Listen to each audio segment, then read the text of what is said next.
Dois, três, quatro, cinco, ok? 1, 2, 3, 3, 4. Estou aqui. Não?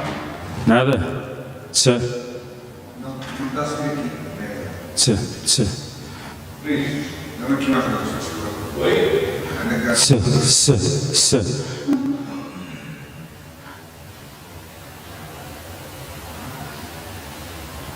Mas olha que está a entrar aí som. Tenho vídeo, não tenho som, só não está a sair. Tse. Tse. Tse. Tse. Tse.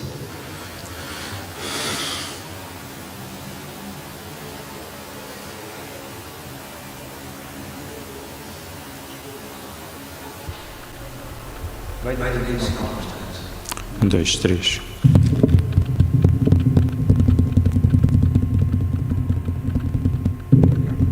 Agora estou a ouvir aqui, está direto já. Está cá nada.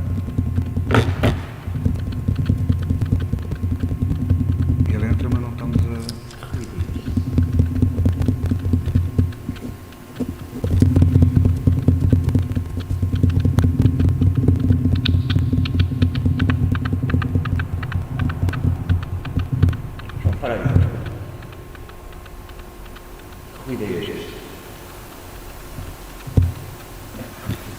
Vai lá?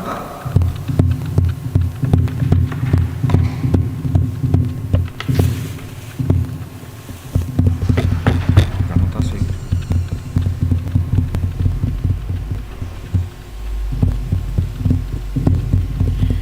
Eu acho que é precisamente essa última opção que tem que ser cívica ao primeiro.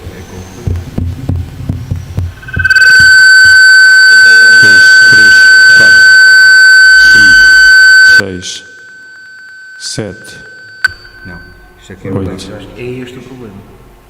9. Tenta lá. Tá. Se. Entrou em saída? Se.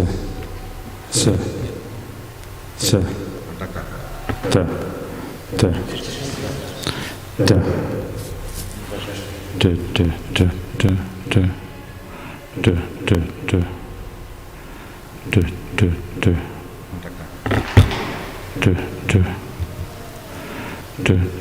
Só Só para o YouTube? tudo seguida.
monitorização áudio.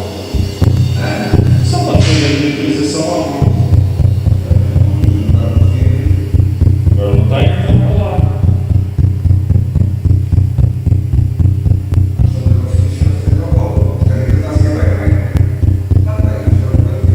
Não, está então lá. Onde está a chegar? O problema é lançar para a monitorização.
Teste.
Luís. Estou a ouvir, ainda não está a sair do seguinte.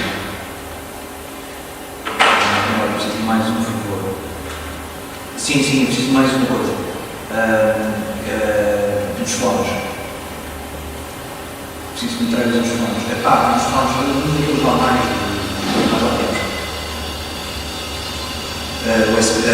Jeito.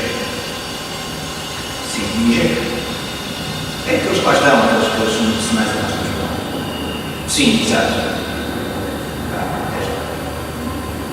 Eu não quero agora. Eu peço que eu possa ligar lá, fazemos aqui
inscrever.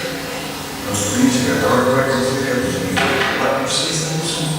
Ah, mas estamos juntos em todos. Até eu vejo. Uau! Há quem sejam os maiores aqui. Há quem sejam os maiores.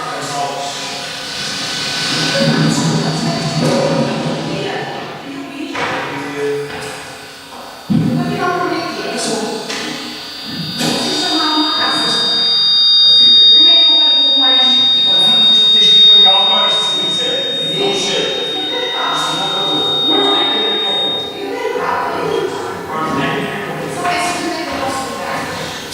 Isso é um. E.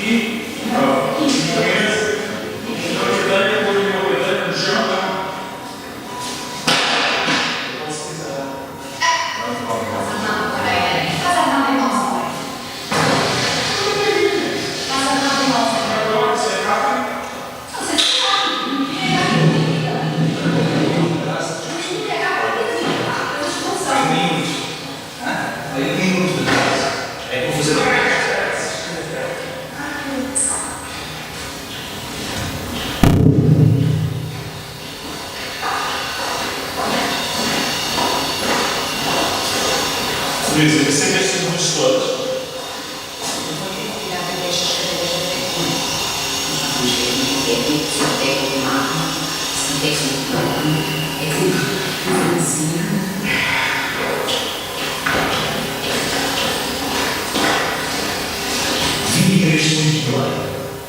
Ela quem não é uma coisa. É isso, agora é. Pronto, eu vou ok. Tens que ver os olhos.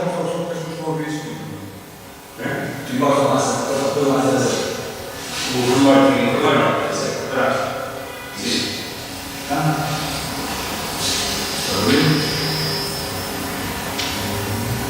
Anunciou? Agora sim. Anunciou? Isto é assim, uma personalidade. Vou apanhar no próprio telegrama.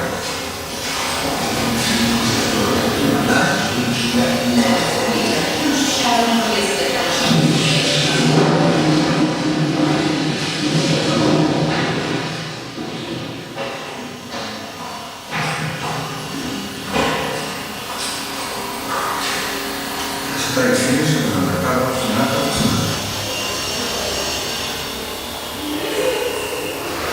Não vem mesmo. Isso está difícil.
Rita.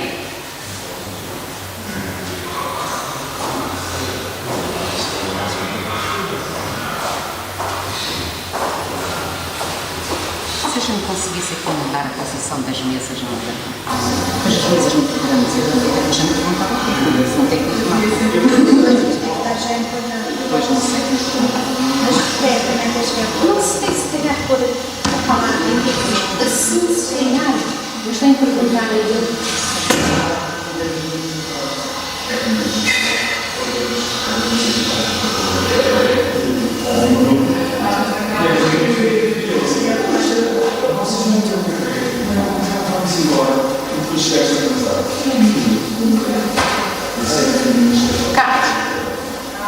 Carlos, eu posso mudar aqui a posição das mesas, ainda é possível? Não, daquilo não vou mexer. Queria pôr as mesas de forma a não ficarem tão evidentes, pode ser? E faço assim. Vai ficar menos evidente. Sim.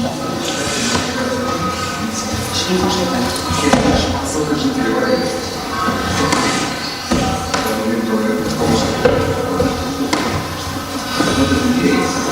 isto altera muito o espaço, altera muito a ideia. Não, está resolvido. Isso é incluir. Não, mas é incluir.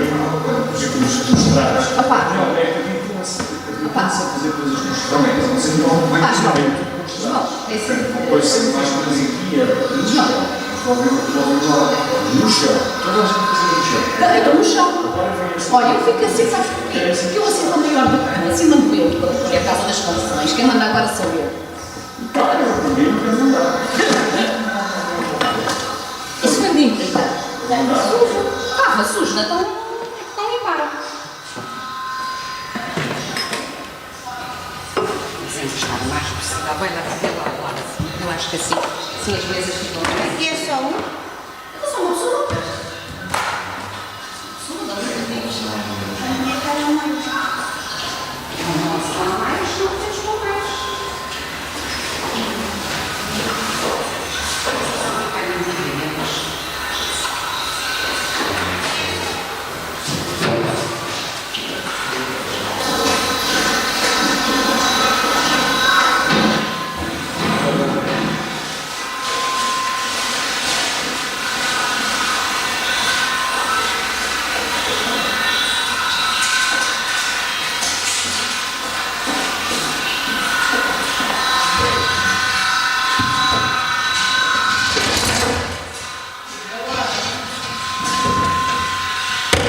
Acidente de trabalho.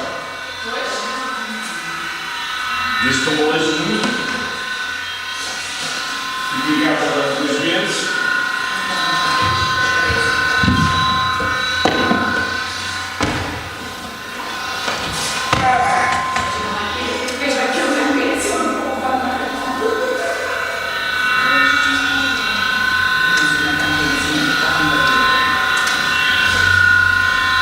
Pronto, já tens. Com a porcaria de luz. Pronto, já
Olha aí, puxa um bocadinho.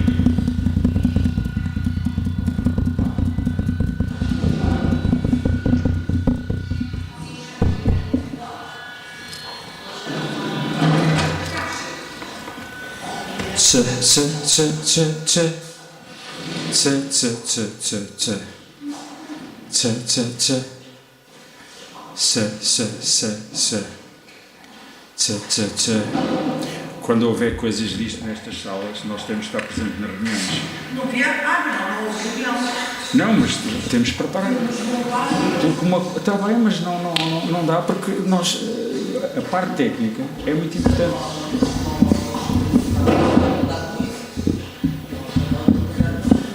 Não, mas arranjamos aqui uma solução, só que tivemos de arredar e coisas. 2. É que esta sala, uma coisa é a sala de distrações. Sala de distrações, com isso aquilo está tudo montado, a gente até ajuda, tudo bem. Agora esta sala é para festas, é para isto e para aquilo, está sempre tudo, até as luzes estão alteradas. Mas pronto, lá conseguimos, já está resolvido. 2. Já está? Carlos, posso-me ir embora daqui? Não. Está bem. 2, 3, 4, 5, 6, 7, 8. Está bom? Ok.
faz? Daniel, passa-me aqui. Passa-me aqui, passa-me as mesas. Passa lá, porque nós tivemos aqui, nós não fazemos nada, passa lá esta mesa, se faz um bocadinho.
Bem, agora já conseguimos. Bom dia, mais uma vez, aqui pela caminhada do bairro Alto. Em vez de fazermos aqui uma noitada, fazemos uma manhã.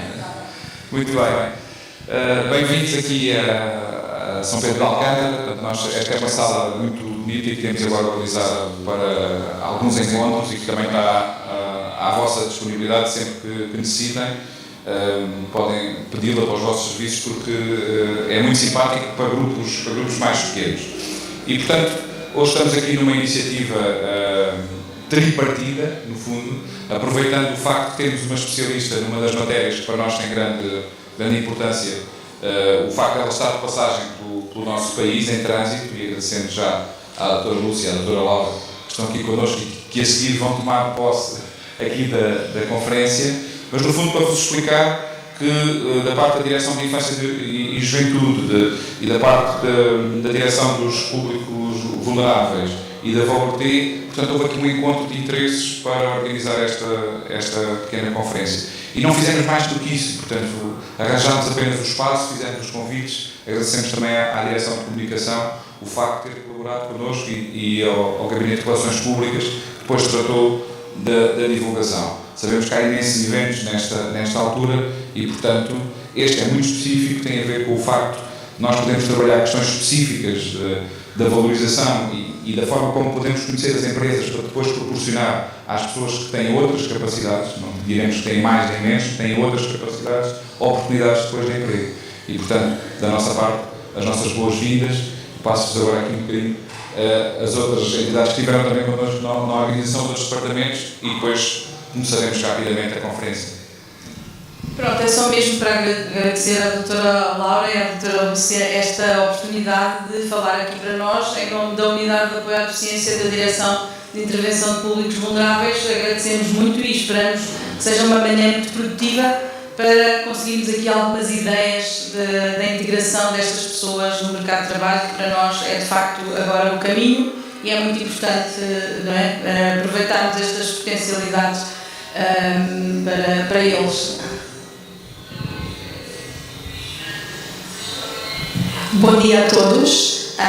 Em representação da VOLT e da doutora Wanda Nunes, a diretora da Unidade de Missão VOLT, dar-vos os bons dias, agradecer-vos a todos a presença, a todos os colegas da Santa Casa, a todos os parceiros, à organização e dizer-vos que a doutora Wanda não está cá hoje devido aqui aos constrangimentos atuais da situação pandémica que atravessamos. Dizer que é para nós um gosto estarmos aqui hoje a partilhar esta manhã tão positiva e transformadora com a professora Laura e a professora Lúcia e agradecer também, dizer que a VOLT existe aqui há um ano e surge numa equipa da Santa Casa, numa rede colaborativa onde todos trabalharam para que esta transformação e o talento das pessoas com deficiência fosse o nosso foco e a nossa viagem conjunta. Agradecer ao Centro de Capacitação Dom Carlos I, à equipa da Infância e Juventude, à Direção dos Públicos Vulneráveis, a todos os que connosco traçaram e partilharam um caminho para que fosse possível a VOLT construir um caminho que, passo a passo, queremos que transforme a vida de todos e todas. Obrigada e uma boa manhã para todos. Vou passar a palavra à doutora Célia Fernandes, consultora da VOLT, que tal como é frequente também na Santa Casa, como temos também uma consultora na área da ação social, a doutora Célia está connosco também para traçar este caminho conjunto e importante. Obrigada. Muito obrigada. Bom dia a todos, bem-vindos. É notório o interesse dos diversos departamentos em estarem aqui hoje connosco. Isto mostra mesmo que estamos todos alinhados. Construímos a VOLT com a ajuda de diversos departamentos. Estamos neste momento abertos às parcerias e hoje o tema que nos traz aqui do emprego das pessoas com diferentes capacidades, porque é isto que nós temos de acreditar, que o emprego não é apenas para as pessoas que têm uma funcionalidade muito elevada e que é apenas uma questão de estereótipo, estas questões são mais profundas.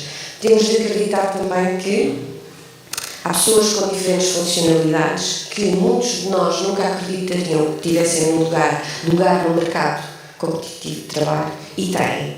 E isso está no nosso acreditar.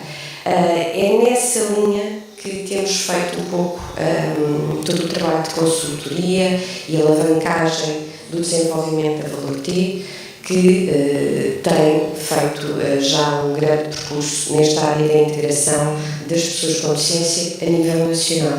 Este tema interessa-nos muito, estamos disponíveis para partilha com a professora Laura Owens. Acho que faz todo o sentido que a partir desta conversa de hoje haja outros desenvolvimentos. Estamos abertos, queremos aprender mais, queremos trocar experiências.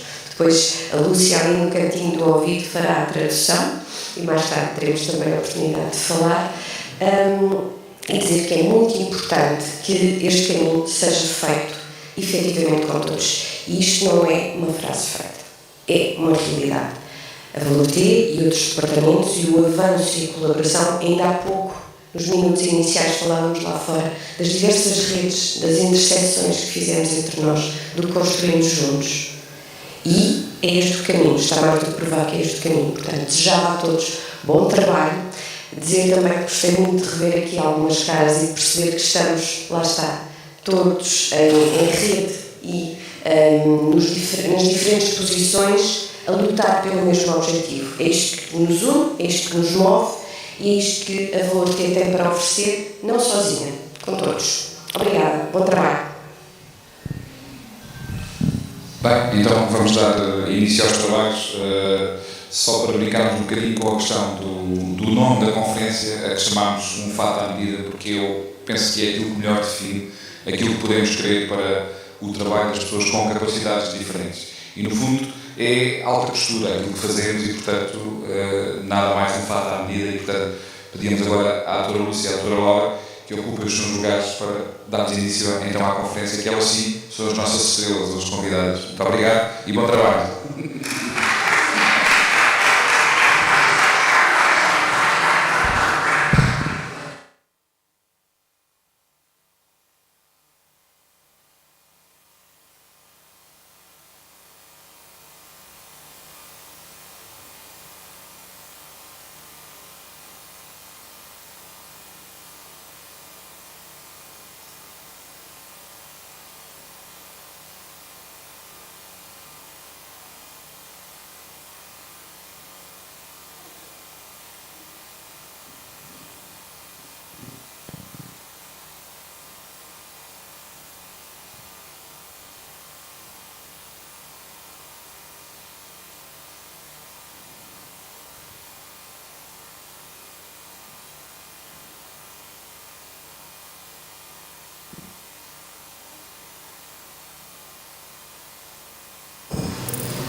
Ok.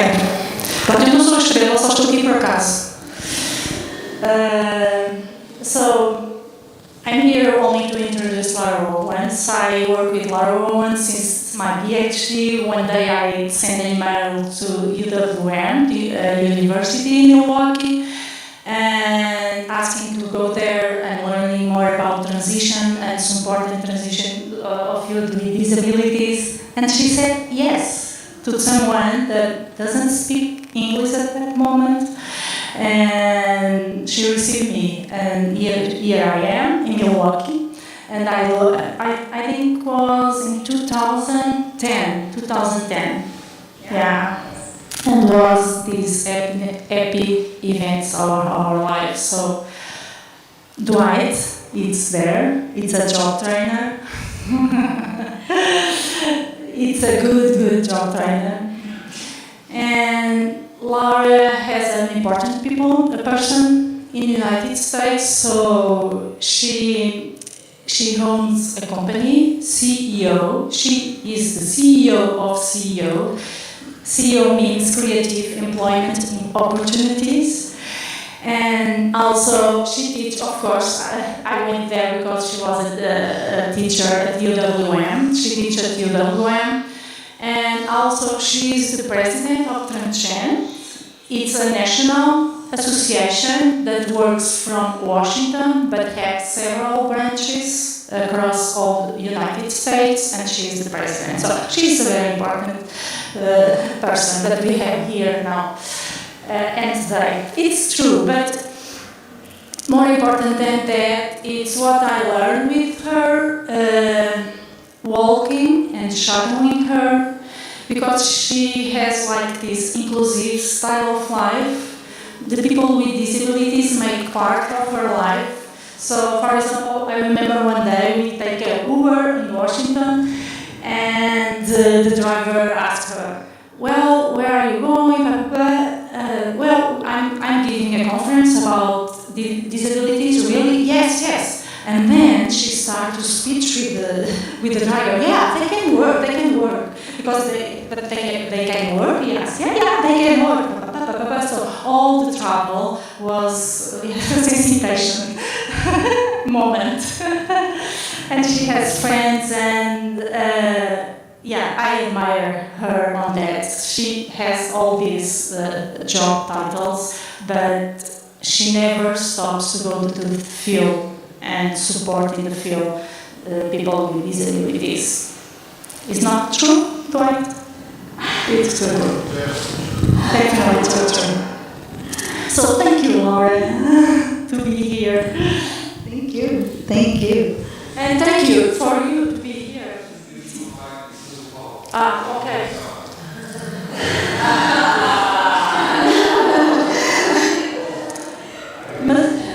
Mas eu deixo o ideal ficar mais bonita. Não vem, então está tudo bem. As duas. Laura, I'm sorry, you have to come. Okay. E já agora também obrigada às pessoas que vieram, com quem eu trabalho.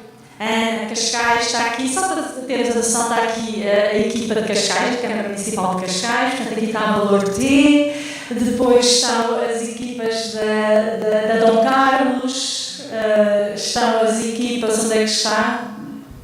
Onde é que está a outra equipa das residências autónomas? Residências autónomas, E depois as outras pessoas que eu não conheço.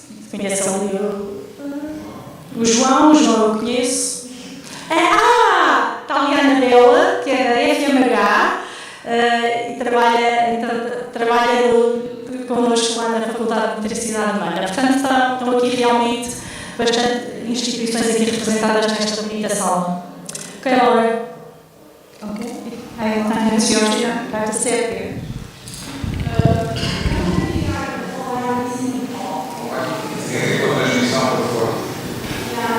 to say it here. Okay. If I fall, don't laugh.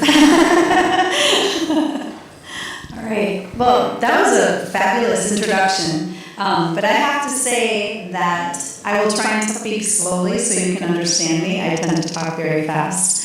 But I want to say I have great respect for everybody in this room who does the work, because without you, people with disabilities would be second-class citizens. So I really give yourselves a round of applause for the work that you do to make sure that people with disabilities are included in society, whether that's work or the local community. So give yourselves a round of applause.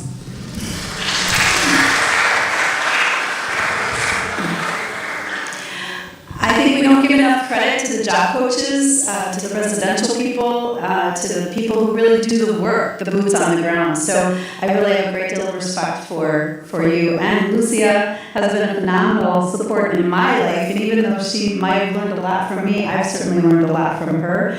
And I just wanted to just really start off this particular presentation is about building meaningful lives for individuals with more complex support needs. It's very easy to find jobs and include people with more mild disabilities, but for people with more significant disabilities, it's much more difficult. And as Sally said, Sally Craig, it is all about collaboration. So everybody in this room, whether you're a job coach, whether you're a supervisor, whether you're a teacher, whether you're supporting people in the community in different ways, residential, we all have to work together to build meaningful lives for individuals with disabilities. So that is this topic, and I am honored to be here today to talk about the work that we're doing throughout the country in the U.S.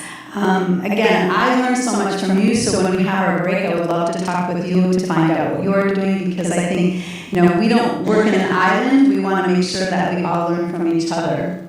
So, let's see if this works. It is on, correct?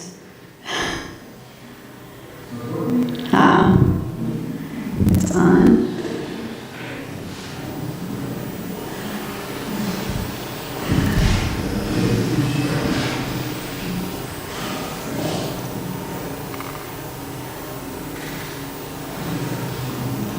There we go.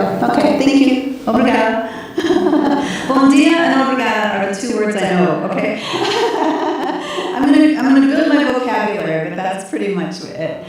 So Transcend and CEO were kind of built on this philosophy, this mission of meaningful work and community inclusion. And we believe that you can't have one without the other. So I want to tell you a little bit, okay, that worked just a minute ago, a little story about Anna in a moment. She'll pop back up, I'm sure. There, okay. So, learning the hard way with Anna. So, Anna graduated high school, and she lost her job because of soft skills, because of those skills that we take for granted. They're not skills that we typically teach individuals.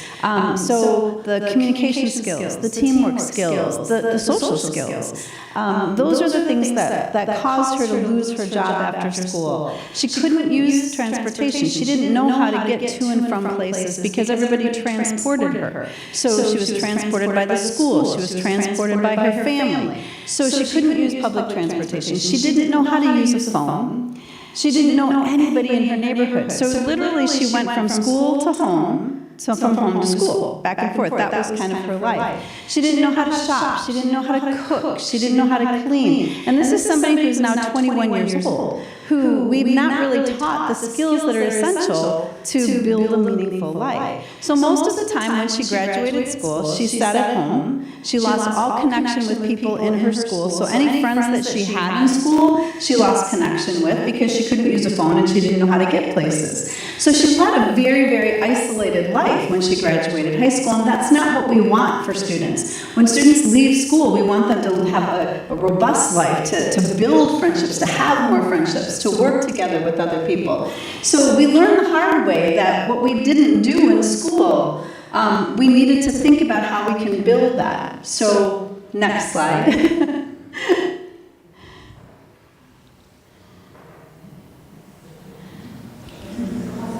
So it wasn't error. It wasn't user error.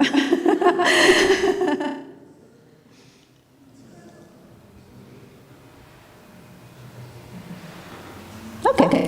So Anna's life today is very robust. Anna is employed at The Gap, which is a clothing store. Right now she works 9 to 12 hours a week. She earns $16.46 an hour, which is more than many job coaches make in our country.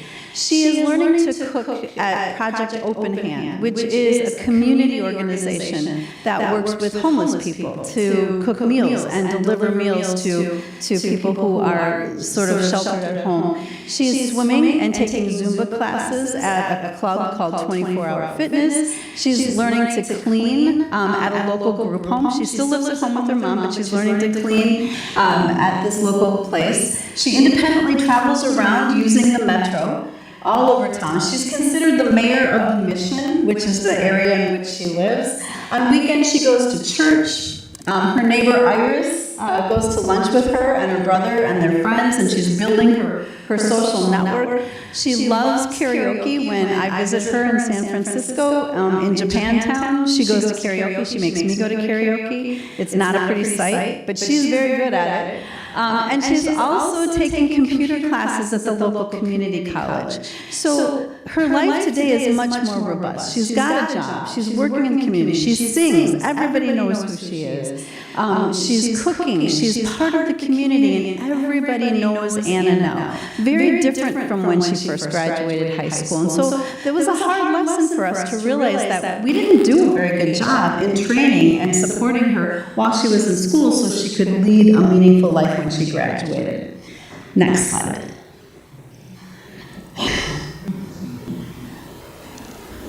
This could be very long. Okay, so how can we prepare the students to lead productive, meaningful lives after leaving school? That's the question that we have. So next slide.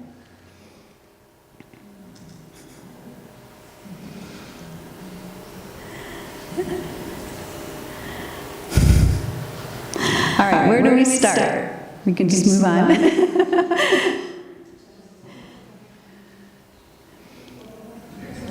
All right, so the first thing to do is define what a meaningful life is. And that's really important because sometimes we think something is a meaningful life, but really it's not a meaningful life for that person. So, for example, I would not think karaoke was a meaningful part of my life, but it is for Anna. So we have to identify and define what is a meaningful life. So from the dictionary, it's a full meaning, significance, purpose, value, purposeful, a meaningful wink, a meaningful choice, but it's based on individuals, and that's the key. When you're building a meaningful life for somebody, it's based on their interests, their passions, what they want to do. Not what their mom or dad wants, not what their neighbors want, not what their teachers want, but what they want to do. So moving on. Good, okay. So what makes a meaningful life? It's exactly what we talked about with Anna. It's friends, it's family, it's working, it's having hobbies, it's being part of your community. It's not going from home to school or home to one place and back and forth. It's about really building those connections with the community, and that's what we found to be really important, is building those connections for people.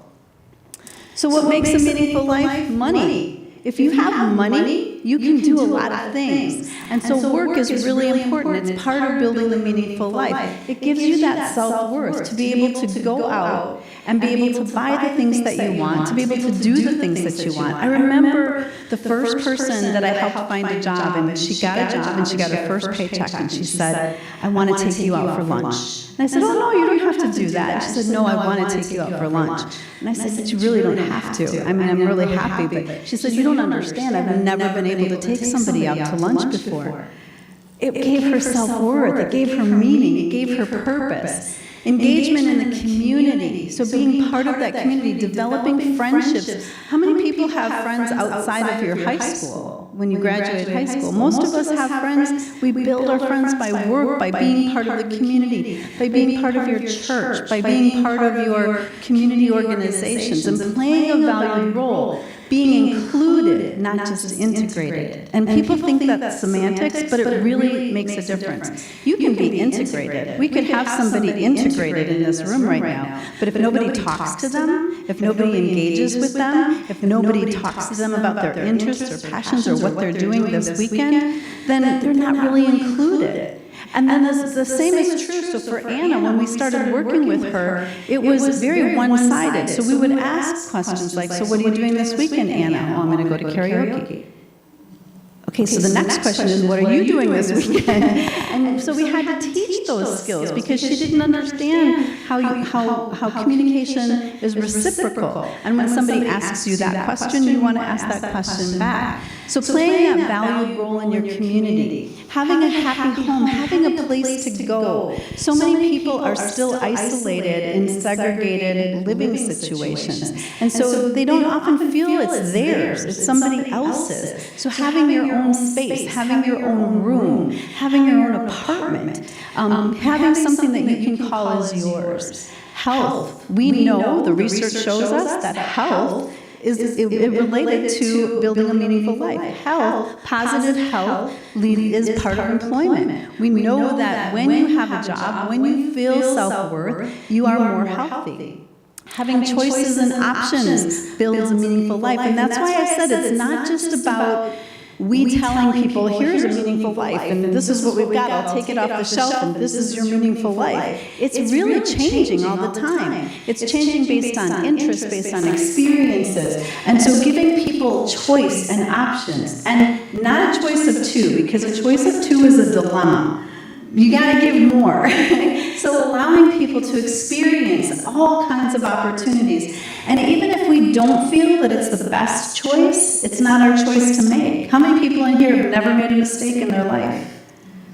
We make mistakes and we learn from those mistakes. I thought I wanted to be a DNR warden when I graduated high school until I found out that it was all about hunting and killing animals. And then I realized that's not what I wanted to do. But I experienced it for a summer, I tried it, and realized I didn't like it. So choice and options are really important. And then having that freedom of being independent. Not just being able to say, well, I'll check with my mom or dad, or I'll check with my teacher, or I'll check with somebody. Making sure that people are truly independent and can truly say, here's what I want to build my life.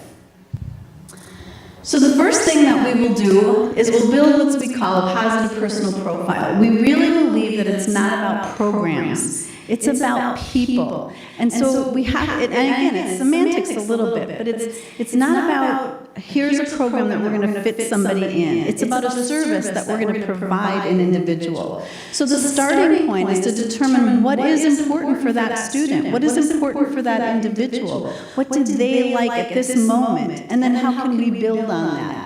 The form is a simple one-page form. It focuses on strengths, values, and interests, not their deficits. So the positive personal profile is something that you can use to really think about how can we build a future for this individual. It's not about deficits, and it's not about disability, because we already know that people we work with have a disability, so it doesn't do us any good to continue to talk about their disability. So what we want to find out is, what are they really good at?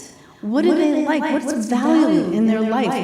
What's important for them? And what is their passion? What gets them up in the morning? What do they really, really like? So when we focus on this, it really reframes how we see individuals with disabilities, and it also reframes how they see themselves. One of the most important things, because in our field we tend to say, okay, we've got this tool, and now we're going to put this tool together, and here it is for the rest of their life. It is a living, breathing document. We do the positive personal profile with an individual, and then it changes constantly. We're always adding to it. It's never a complete document because the person is continually learning. They're continually expanding. And this can then be a critical component of a student's portfolio. They can start building their portfolio, and then it can move with them into the adult world and pass it along to other people, residential, employment, recreation, family. Everybody can be part of this. So this is the tool. It's very simple, one page. What are my dreams and goals? What does your future look like? What do you like? What do you enjoy? What are your current life experiences? What are you doing now? What are you doing now that you like? What are you doing now that you don't like so much? What's important? And what do you value? I worked with a young man years ago who was very religious in a Jehovah's Witness. And so what was very important for him was that he was able to have every Wednesday evening open so he could canvass neighborhoods to talk about his religion to other people. So that was really important for him. And we were able to build that into his personal profile that then led to employment by connecting with the other people in his group that he canvassed with. What are my current skills? What are my current interests? What are my passions? And you'll be surprised that many times when you ask that question, people with disabilities can't answer it because nobody's ever asked them that before. So it's really important to kind of observe as you're doing this. This is not a tool where you sit down and you say, okay, Celia, what are your goals and dreams? What are you interested in? What do you want to do? It's not about that. It's really about a lot of observation. It's a lot of discussion with individuals. It's a lot of seeing them in different environments, at home, in the community, in different places, so that you can kind of build this positive personal profile. And then my big question for people is, what do you want to learn to do? What are you really interested in? And at the break, you can talk to Dwight about a client that he just currently worked with who wants to be a movie star in California, in Hollywood. And so that's okay. We never say, well, you can't do that. We say, okay, where do you start? What do you need to do first if you want to do that kind of a dream? So what do people need to learn learn. They need to learn a lot of different things. We have something where we say, let's get lost in our city. Let's find out. What would you do if you got lost in your city? We've got hygiene. We've got being able to work. We've got financial literacy. So it doesn't do any good if people have jobs, but they don't know what to do with their money, or they don't know how to access their money. Building those friendships and social skills, that give and take of social skills. So what is it that students need to learn?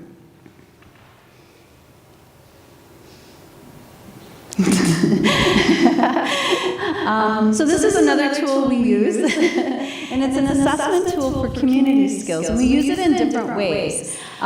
We really want to ask the question, what do students need to learn to be successful adults? And so we use this tool to create meaningful goals, really clear goals, and then be able to track their progress. And so what this tool does is it looks at health and safety, it looks at community, social, and behavior. Because that's another thing that many times I hear is that, well, once somebody gets their behavior under control, then they can go out in the community.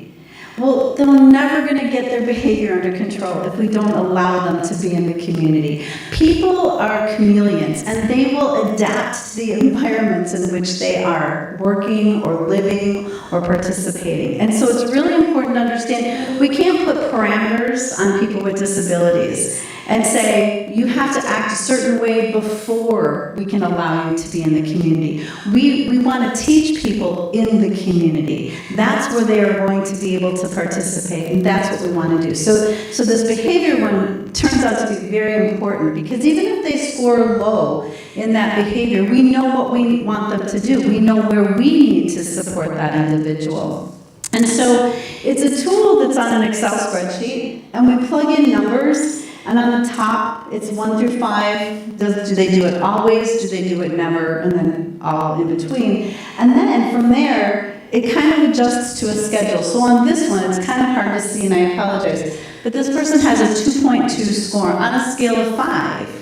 So that means there are certain things that we want to take a look at to start building and teaching while that individual is in the community. Whether that's social skills, whether that's communication skills, whether that are critical thinking skills or problem solving skills or getting lost in the community or financial literacy. And then we do this annually so that this number eventually continues to go up. And then we start building those skills for individuals to be more independent in their community. Next slide. Okay, so we have different levels of independence that we're looking at. And even though I say independence, I really mean interdependence, because nobody's really independent. We are all interdependent. And so we want to take a look at where people can learn and work together. So level 1 means that the person needs 100% support. It just means that we need to be there to support them 100% of the time on their volunteer sites or in the community on jobs, and that our community instructor provides a lot of support, maybe even hand-over-hand instruction for an individual. Level 2 is that they might be able to work 2 or 3 hours at a stretch, building that stamina. See, that's the other key piece, is that it's not just about participating in the community and volunteering and doing work in the community. It's really about building that stamina. Many times, in our country anyway, students will graduate and we're told, well, they can work 2 hours a day. And I'm thinking, 2 hours a day? No employer wants somebody to work 2 hours a day. They want people to work more than that, or they can work 5 hours a week. And 5 hours a week is a hobby. 5 hours a week is not a job. So we want to make sure that we're building people's stamina, helping them understand that work ethic. Because oftentimes they're not taught a work ethic while they're in school, and sometimes families, bless them, because they have a lot of things to do, but it's so much easier just to do things for people. We took care of my great nephew for a year, and he has some mental health issues, and it opened my eyes to realize how hard it is to be a family member of a child with a disability. It was so difficult. I wanted to give him opportunities to be independent, and yet when I did, he would do something that totally destroyed my trust in what he was doing. And so it was very challenging because we always had to be on top of things. We always had to be 5 steps ahead of him.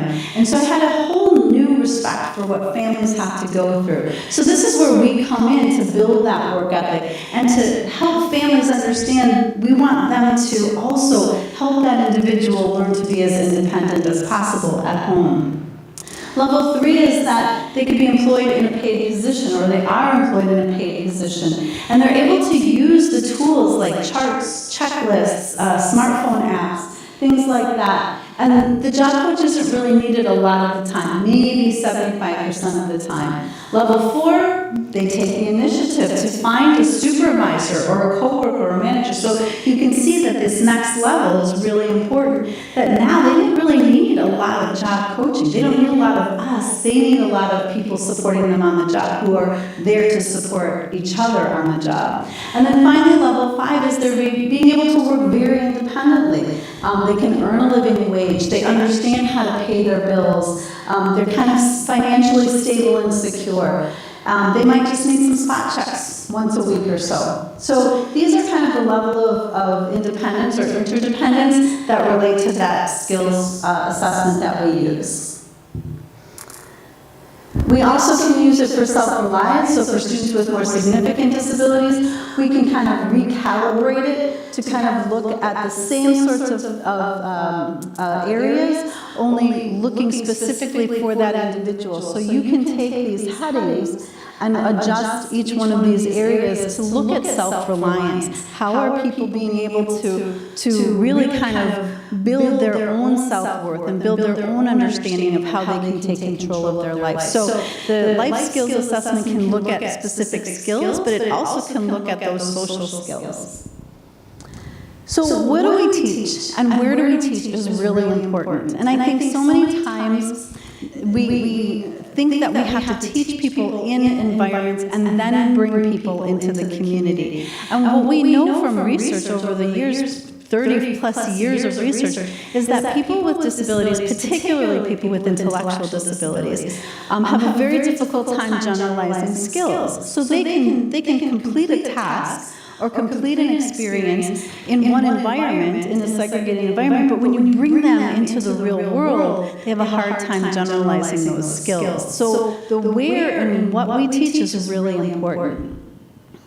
So community-based instruction is all about real world, real people, real tools, and using those teachable moments. Sometimes you just have to stop and say, okay, we're gonna talk about what just happened now. One of the things that Dwight does really well is at the end of every session that he works on with a student when he's in the community or a young adult, is he debriefs with them. And he talks about what happened and what they need to do differently next time, and what worked and what didn't work. That teachable moment, that debriefing about what was important, what went well, what didn't go well is really critical.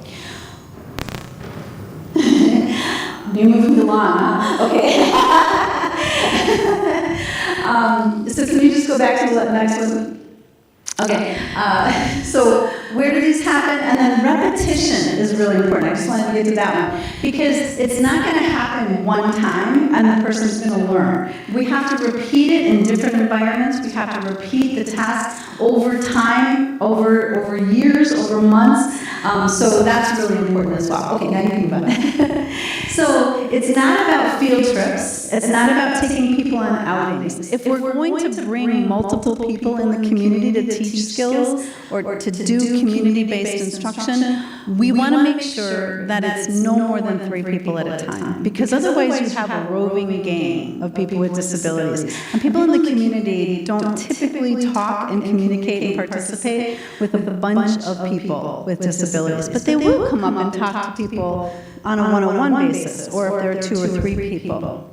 You want to make sure that it's goal-oriented, that it's planned, that there's a routine, that there's a schedule. So when we're talking about community-based instruction, we're talking about planning every every single day so people know what they're doing. So in this instance, we are volunteering at the local homeless shelter. In this experience, we are rock climbing at the local YMCA. And here we're at home at a group home where we're cooking for some friends.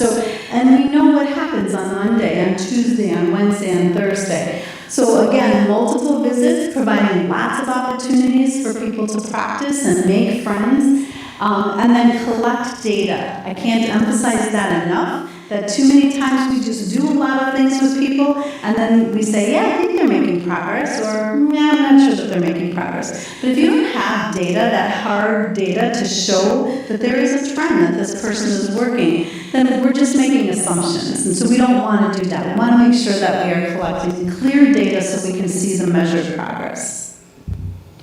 So this is just an example. Again, I'm sorry it's not so clear, but this is an example. On this side is our weekly schedule for the individual. So on Monday, it says that they're working. This is a young man who's working. Then he goes to lunch with some friends.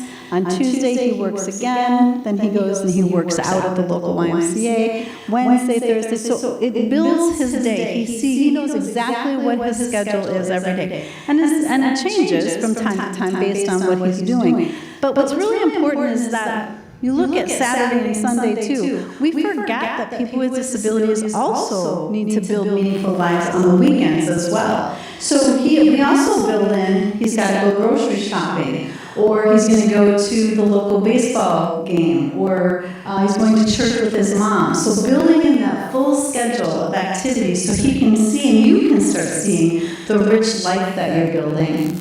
And then this is the more challenging part. This is what I used to do in school is I would map out, I had a big chart with note cards and I would move people around. But staffing is really important. So when you go back to that life skills assessment and you see who needs 100% support, who needs a little bit less support, who needs just spot checks, it's really important to have a staff schedule that you can then say, here's who goes with who, when. And what we tend to try and do, it's not always easy to do, is no more than 2 people working with an individual. So if I'm working with you, then Dwight might also work with you. But Dwight and I communicate. So we know we're going to talk about what works with you, what doesn't work with you. But if we add Lucia, now we don't have time to communicate with her. So now she comes in and she does things totally different. And then what happens?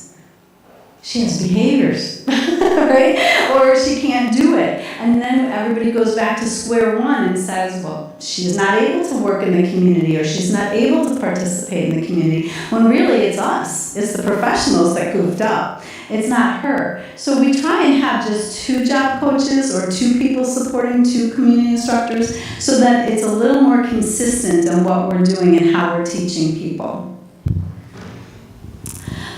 One of the things that we love to say is to take the special out of special education. So we don't want people to go to the YMCA for the special Zumba class or the special weightlifting class.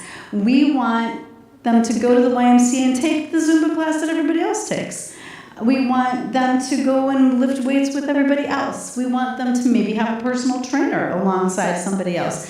So tapping into service learning, tapping into internships, participating in things that are already established. We don't have to create a special book club for people with disabilities. There might already be a book club at the local library that a couple of folks can participate in. So utilizing those general, already established community events, community resources are really important. And in our country, we have yellow buses that move students with disabilities around. So everybody knows the yellow bus. That's what transports students with disabilities. And so we want to make sure that they're taking public transportation, that they're using their bikes, that they are using Uber, that they are using the city bus, city transportation, that we're not transporting them, or the yellow bus isn't. And this is just a young man, Danny, who goes to Bollywood classes once a week where he works out with a couple of folks, and he's very proud of his muscles, as you can see. Again, I talked about this a little bit, but this is super important. This idea of inclusion versus integration. So it really is more than just going into Starbucks and buying a cup of coffee and saying, okay, this person isn't integrated. They went to buy a coffee at Starbucks. But if nobody knows their name, how many people go to Starbucks? I go a lot. So how many people go to Starbucks? And they know your name, don't they? If you're like me, I can walk into my Starbucks and they're like, hey, Laura, your usual is right there. So that's what inclusion is about. Inclusion is about people knowing your name. That you go into the Starbucks and they say, hey, that's what we want. We want inclusion. So it's not just about integrating people so that they're there physically. It's about they're there emotionally and socially as well as physically. So that means that we have to provide lots of opportunities for meaningful engagement. And the way we like to do it as well is by having people give back to their community. So it's not, again, people with disabilities are always the taker of things, right? We give them all kinds of support and they take it. But they're never the givers of support. They're never people giving back to the community. And so what we want to do is help them volunteer. We want to help them be part of their community. We have students who are reading to kindergarten classes because they're reading at a kindergarten level. So they're reading to kindergarten classes. They're not just reading kindergarten books, they're reading kindergarten books for a reason to kindergarten classes. So inclusion, again, is not just that physical proximity, it's really about being valued, being accepted, being part of your community, and most importantly, being missed. So I remember my Starbucks, and I hadn't gone there. I think I was traveling, and I hadn't gone there for 2 weeks. And when I came in, they asked me, they said, where were you? We were worried about you. We didn't know where you were. And that's so important. People with disabilities need to be missed. This is a young man, Julio, and he works at a company called IDEO.org, which is an international company. But he goes everywhere with people. These are two of his really good buddies from work. They take him to baseball games, to basketball games. They go out for coffee, for all of the holiday events. They're there. And Julio is part of the group. And when he's not there, he's missed. People ask about him. Where were you? Okay, moving on. So what to teach? Hard skills. We have hard skills and soft skills. And most people, we really want to teach the soft skills, but there are some hard skills that we want to teach, like physical skills, like being able to manipulate your wheelchair without running into people or running into walls, or eating or getting dressed or carrying things or walking long distances, again, building that stamina. Telling and using time, financial literacy. And telling and using time, meaning you know what that means when I say you have half an hour or you have 15 minutes. You can kind of negotiate how much time you have. Financial literacy, being able to understand the concept of money, not just being able to count money, but knowing the concept of money, what you can buy for certain things. And I can remember the first time I started doing financial literacy with students, and I said, so how much do you think an apartment costs for rent? And they're like, $1. And they had no idea. And again, Dwight has a client that he works with who talks about $100 bucks. Everything costs $100 because he doesn't have that concept of money. And while we think it's cute, we think it's funny, he's also an adult. And so we really, okay, you can say that from time to time, but we also want to start teaching him financial literacy and what that looks like and what that means. Maybe some simple math and simple reading, some reading so that they can look at cookbooks, so that they can fill out job applications, so that they can put together their resume in a manner that they want to. Computer skills, internet skills, being able to use those technologies, those smartphones, and the applications that go along with them. And then navigating safely in the community, which is a big scary thing for family members. They have a hard time with allowing their young adult to get lost in the community, and we think it's really important for people to get lost. So we teach how to get lost and what happens when you get lost. And this came to us years ago when I was working with a young man who took the city bus, and his mother said, absolutely not, Peril will never be able to take the city bus. And I said, he will be able to take the city bus, he really will. And it was before Uber and any of that. And so I remember following the bus, and somehow a car got in front of me, and I hit a red light, and the bus went. And I was like, oh crap, now what? And so and all of us, of course, look the same, and there's a lot of them. And so now I'm trying to manipulate, and I'm driving by buses, and I'm looking inside, and then people are beeping at me, and I'm like, oh my God. And long story short, he didn't make it home. And I just had a panic attack. But the long story short was that Peril had it with himself to get off the bus at the stop he thought, then realized that wasn't the stop, got on the next bus and told the bus driver, I'm lost. I need to get home. Here's where I live. And the bus driver called the main bus company and said, I've got this kid with Down syndrome and he doesn't know where he is, but I need to get him home. And he got home. It was 9 o'clock at night. But he figured it out. He figured out how to do that. So that's what we want to have happen. Again, money and budgeting, paychecks, earnings, credits, savings, all of those kinds of things. The dollar over method probably won't work for you, but find ways that are easy for people to be able to count money. Find ways that are easy for people to figure out this is what I need in order to get through. Like for here in Portugal or anywhere in the European states with the euros, I just like the paper. Just give me the paper money, because when you give me all the coins, I have no idea. So I just give them my coins and say, here, take what you want. Now, that might work for some people with disabilities too, that they won't lose that much money if they just give them coins, but if you just give them paper dollars, maybe that will be easier for them. Telling time, we usually use time cards, so when people are volunteering, they also use time cards because we want them to learn that this is about being responsible, that volunteering is not just something you do for fun, it's something that we're building the skills so that you can work in the community. So we have them have their volunteer time, they have to sign up for volunteers, and then they have to have a timekeeper for the group so everybody remembers to sign in for the time that they're working.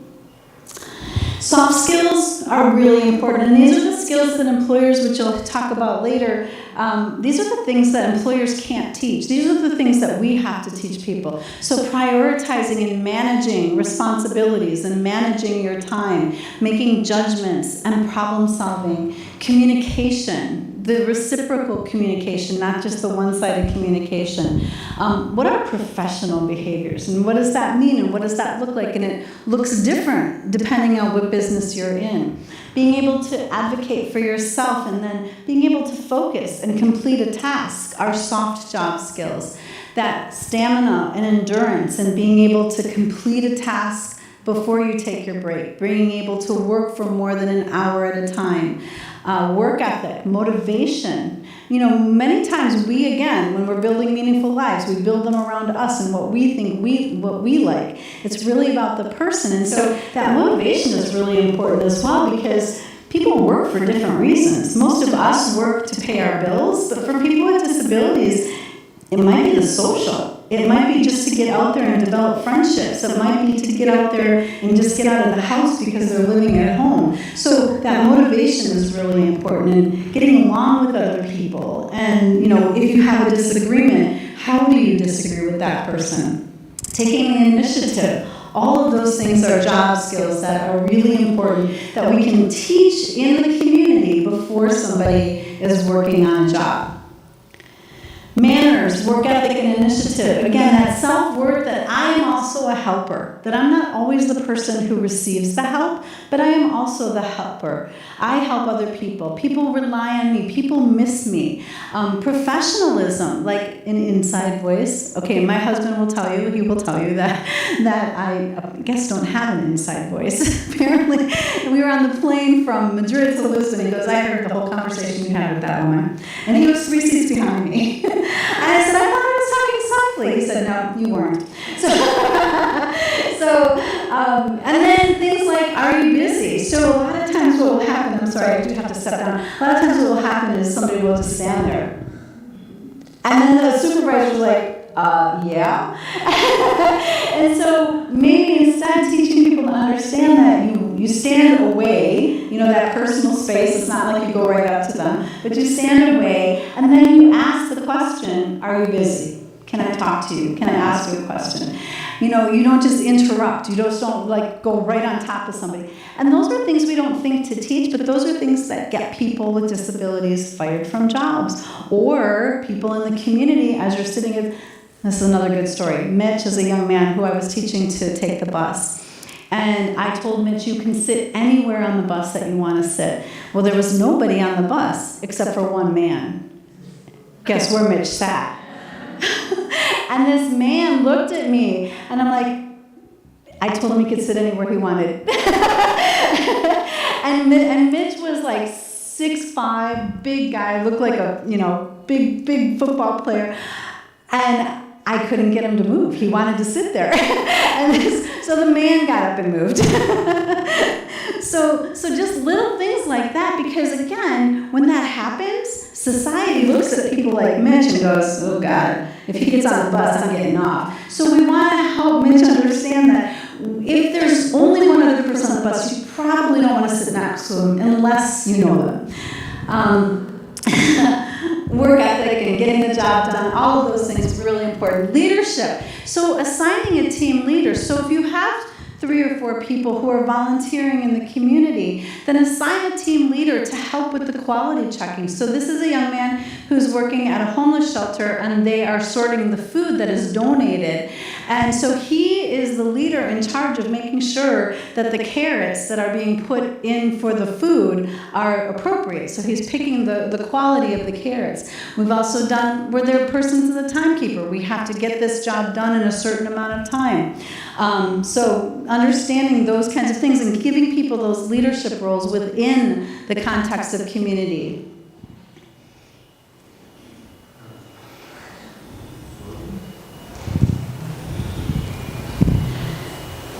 And then again, I talked about the let's get lost. So teaching that confidence in the community that I can do this. So let's get lost, navigating your community, navigating where you are in crossing streets, and stranger danger, who to talk to and who not to talk to.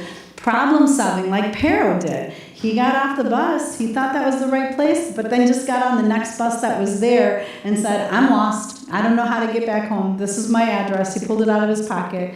Who do you reach out for assistance for? Who do you connect with, and how do you kind of build that?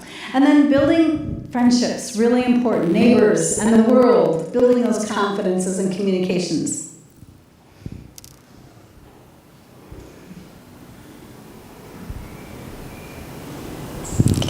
So building connections is like building a village. So this is Anna again and her manager, and he's also her neighbor. So they live in the same building now. She no longer lives with her mom. She lives in the community, and they live in the same apartment complex. And so he goes and checks on her. He makes sure she's okay. She's involved in all the activities and events. So again, building on the individualization of the person. What are their interests and hobbies? So these two just really connected because they were really interested in the same kinds of things. Pero, the young man that I was talking about, we connected because he had a huge love for worldwide wrestling. And whenever I would go and coach him, this was back in the day when Macho Man, if you're familiar with All-Star Wrestling, but Macho Man was all the rage, and Macho Man had Elizabeth as his sidekick. And so whenever I would go into the pita bread company, he would take his apron, flip it around, and go, my Elizabeth is here, my Elizabeth is here.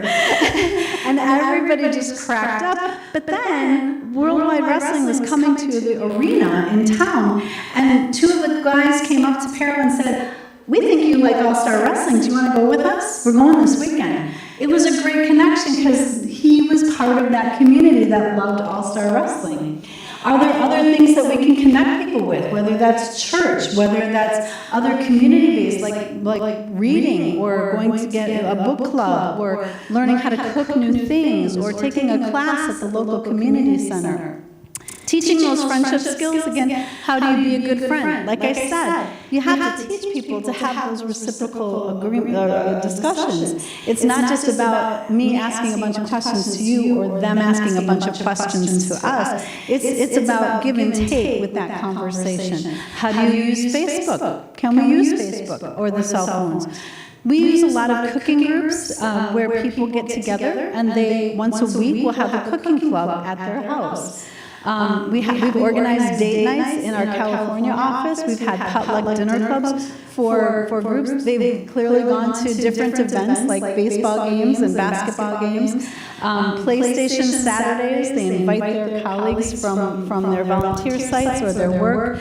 Having people, again, join bowling clubs or basketball teams that are already community focused. And then again, encouraging, while you are doing community engagement, encouraging this idea of employment, making it clear that everything that we're working on in the community is leading to the skills that will help them get a job in the community through that personal profile and that independence. And so in California, we have a Wall of Fame. In Wisconsin, we have a brag board, I think it is, where we post pictures of people working. So when people come in, they can see, okay, we've got volunteers, we've got internships, we've got community service, how people can build, and then people become interested and they want to do different things in the community. These are just some examples that volunteering and internships, giving back is critical.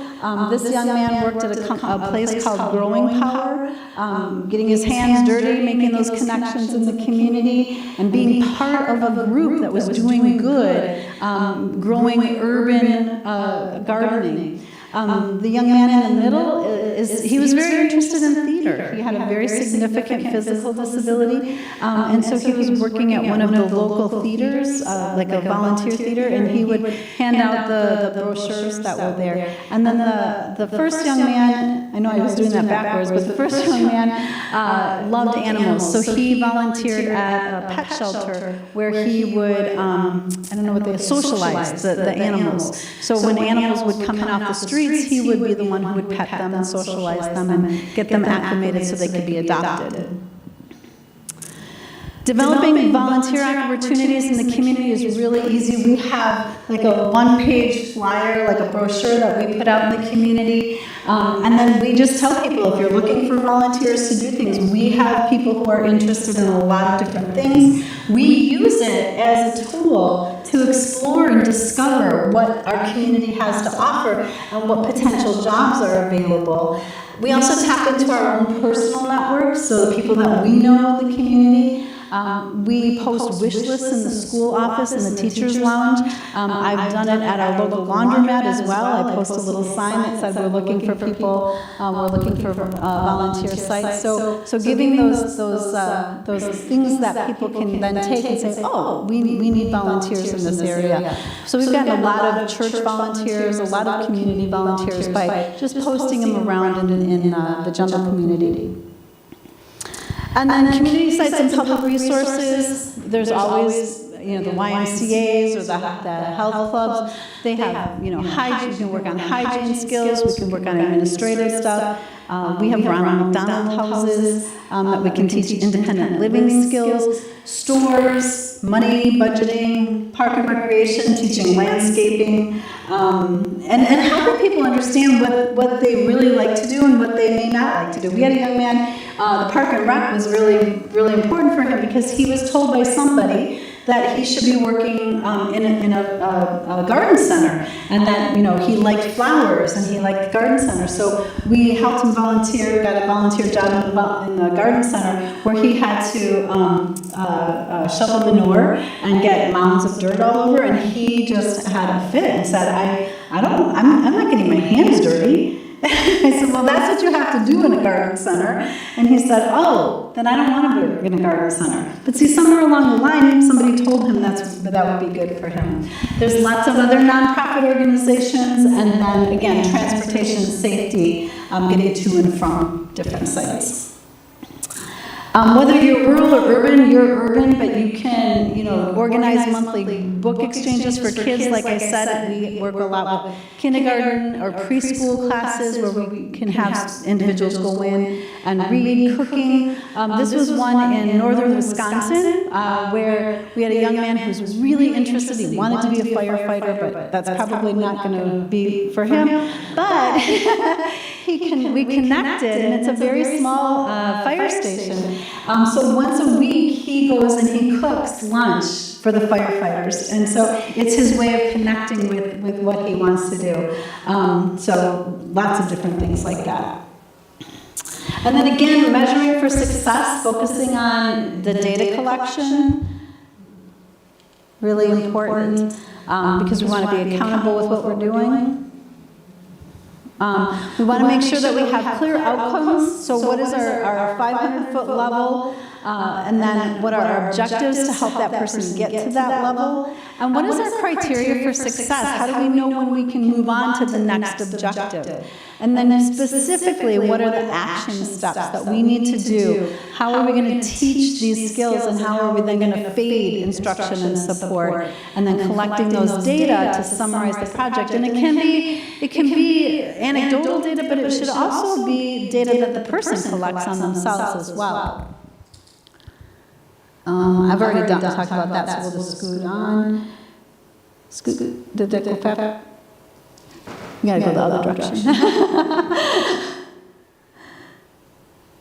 Okay, so this is a task analysis for some critical skills. So this was street crossing, and this is a way that you can collect data using the levels of prompting that somebody might need. And so what you want is that somebody doesn't need a whole lot of these more complicated prompts. So he stops at the corner, he watches for the light, he identifies the signal to walk, looks both ways, so all the way down. And then we collect the data, and so the plus means he did it. And then we decide, okay, so here he needed a direct verbal prompt. So he needed to be told to stop at the light. And so we want to see all these pluses, and then we can see where we can fade back. So at this moment, we can fade back here. He knows he can stop at the corner, and here he crosses the street in the crosswalk. So those are areas we can start fading. But the areas where we still have a lot of direct verbal prompts or indirect verbal prompts, we know that we have to do a little more support for that person.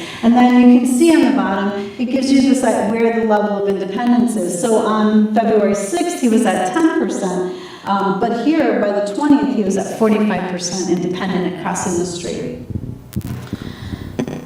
Making it visual is really important because you want to share those data with individuals so that they can see. So when you can graph it out, then a person can see. So this one is a behavior chart. So we were able to see here's where your behaviors were, and then all the way down, this is good. That's what we want to see. So being able to show an individual that they're increasing or decreasing based on what their goals are is really important. And it doesn't matter the severity of somebody's disability. These visual tools are super helpful. Then we also have group data collection sheets, the same sort of thing. We have pictures so that people can check that, yes, I did this, no, I didn't do it. And again, getting individuals involved in their own data collection is really important. Working out at the gym, the data collection there, and Danny loves this because he loves to see how he's come along in his fitness. So he charts it out so that he knows where he's at and how many weights he's lifted over time and where he needs to work on a little harder. And then we also ask individuals to think about how meaningful what we're doing is for them. So we will do a chart where, kind of like at the doctor's office on a scale of 0 to 5, smiley face to crying, how happy are they with their volunteer experience? How happy are they with their job coach? How happy are they with the work that they're doing? How healthy do they feel they are? So we want to kind of just look at what is their satisfaction with what's happening, because as they learn more things, their idea of meaningful changes. So we have to remember that just because it's meaningful this year doesn't mean it's going to be meaningful next year. Scatter plots are just another way, again, so at the intake, here's where the person was in terms of independence and community involvement. 2018, here's where they were. 2019, so you can kind of get an idea of people moving across over time. This is another one that we've used in a classroom at the start of the school year, where a person was and how they've increased in terms of their level of employment or their community integration over time. And then at the end of the year, so you can kind of do a comparison. And then finally, fostering independence, building that self-reliance is really important, whether it's community engagement, volunteering, or working. Again, who's in control? So we make sure that the individual is in control of everything so that they don't have to depend on us. So we might have checklists or chore lists or charts that people then can use. So we give that control back to the individual, whether it's a job or whether it's community, because it builds in that choice and self-determination. And when people with disabilities start monitoring themselves, they tend to learn quicker and better. This is just an example of data collection. This was Anna's data collection for hangers. And this was Anna as well. For social interactions, she, again, had a tendency to, people would talk to her and she would just walk away.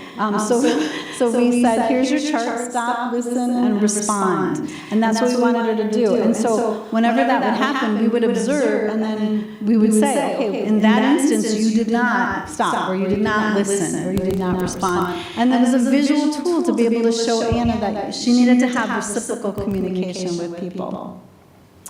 Technology, again, really important. We use QR codes a lot. We use FaceTime a lot to communicate with people who we may not be there. We use WhatsApp, which we use a lot. Lucy and I use it a lot. Proloco for communication. So all kinds of technology. And I think we live in this great age where we can make sure that people are more and more independent using technology. Building safety and confidence in the community. This is actually a young man in a wheelchair, and the man behind him, the young man behind him, is blind. And they volunteer at the same place and sort of make sure that they're both independent as the young man who's blind hops on the back of the wheelchair, and then they go to their volunteer site together. So again, we work with them so that they can work together rather than having a job coach bring one person or bring the other person. If you have an opportunity, there's a great group called Starfire, and you can just Google Starfire. I'm not going to show this video, but Emily is a young woman with a very significant disability, and they talk about how they built a meaningful life for her. It's out of Ohio, in the States, but Starfire, it's a really good way of building that social capital and community connections. So our lessons learned is that we need to start early. We need to start building those villages and making dreams happen for people with disabilities, that our classrooms and our environments need to be person-centered, and that we need to look at both work and non-work needs. Life doesn't happen between the hours of 9 to 5 or 8 to 4. So we have to really build that life across a person's day, weekends, after hours. We all need to work together, and inclusion is not just about being in the community, it's about building the community.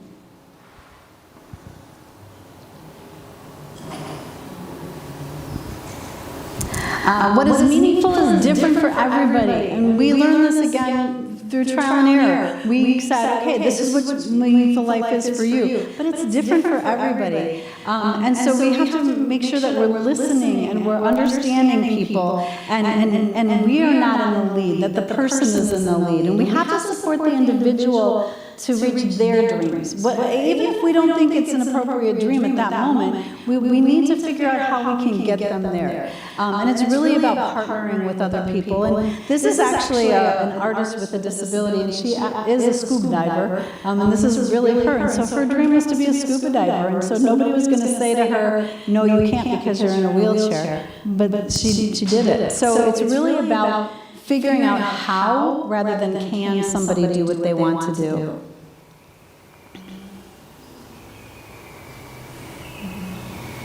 And then my final quote is Morgan Freeman.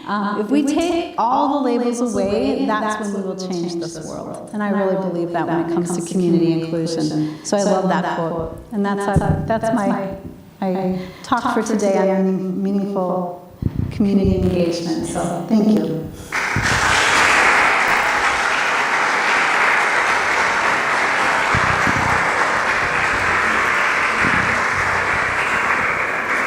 I think we're taking a break now, yes?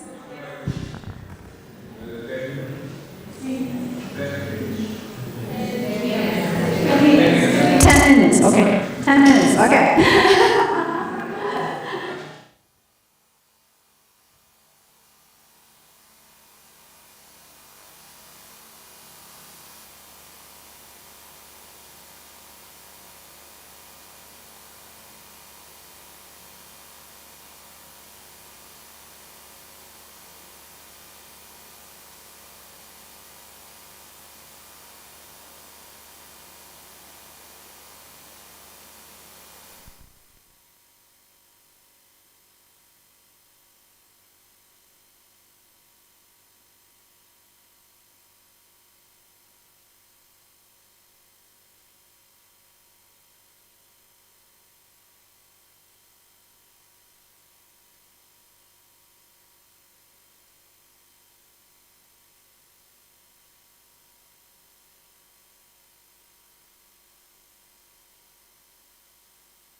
passionate about what I do, and I can talk and tell stories forever. So I know that there are some questions from Lucy that told me that people want to ask, so I will go through this presentation, but she's going to tell me when to shut up, so then you guys can ask questions. All right, so the second presentation is on competitive integrated employment, customizing employment opportunities. So I'm sure you're familiar with supported employment, and in our country and in other countries, we've been talking about customizing employment opportunities for individuals. Personally, I feel like we are all supported employees and we all have customized jobs. And I get frustrated that we keep talking about employment as something different for people with disabilities. Because the reality is we are all supported employees, we all need support on our jobs, right? We all have our coworkers, we all have our supervisors who support us. And we all have customized jobs as well. How many people in here have job descriptions? Job descriptions, yes. That tell you, here's what your role is, here's what you need to do. Most people have them. Most people don't know what they say because most people do the job that their employer asks them to do. So once you get hired, the employer says, wow, you're really good at this. I want you to work on that. Even though your job description says you're supposed to do 5 other things, they notice that you do really well in this area. So we all have customized jobs, but we tend to want to say that this is special for people with disabilities, but it's really not. It's really about adding value to the business. So we'll move on to the next slide.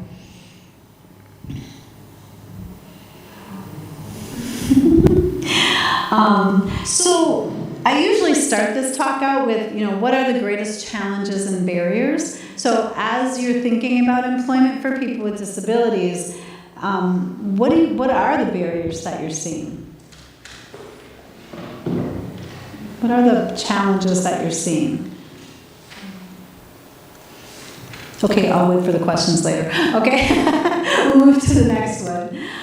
Because I'll talk about some of the barriers that occur. So we'll move to the next slide.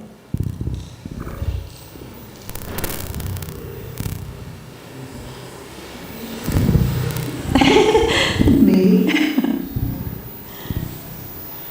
Okay, so one of the things at CEO and Transcend, our belief really is that there is a job for everyone who wants a job, regardless of the label of their disability, regardless of their need for support, whether they need a lot of support or a little bit of support, or whether the economic vitality of the community isn't strong. And we've shown this through COVID, because as businesses were redefining how they did their work, they needed employees. And they needed employees to do things differently. And many employees who were able-bodied left, and that left a huge hole that employers said, we want to make sure that we're hiring people, we need good people. So the economic vitality of the community was kind of low, but employers were hiring, and they hired people with disabilities. So we really believe that there really is a job, as long it's really up to us to figure out how to make that good match based on what I talked about earlier with finding out what the person's interests and passions and skills and abilities are.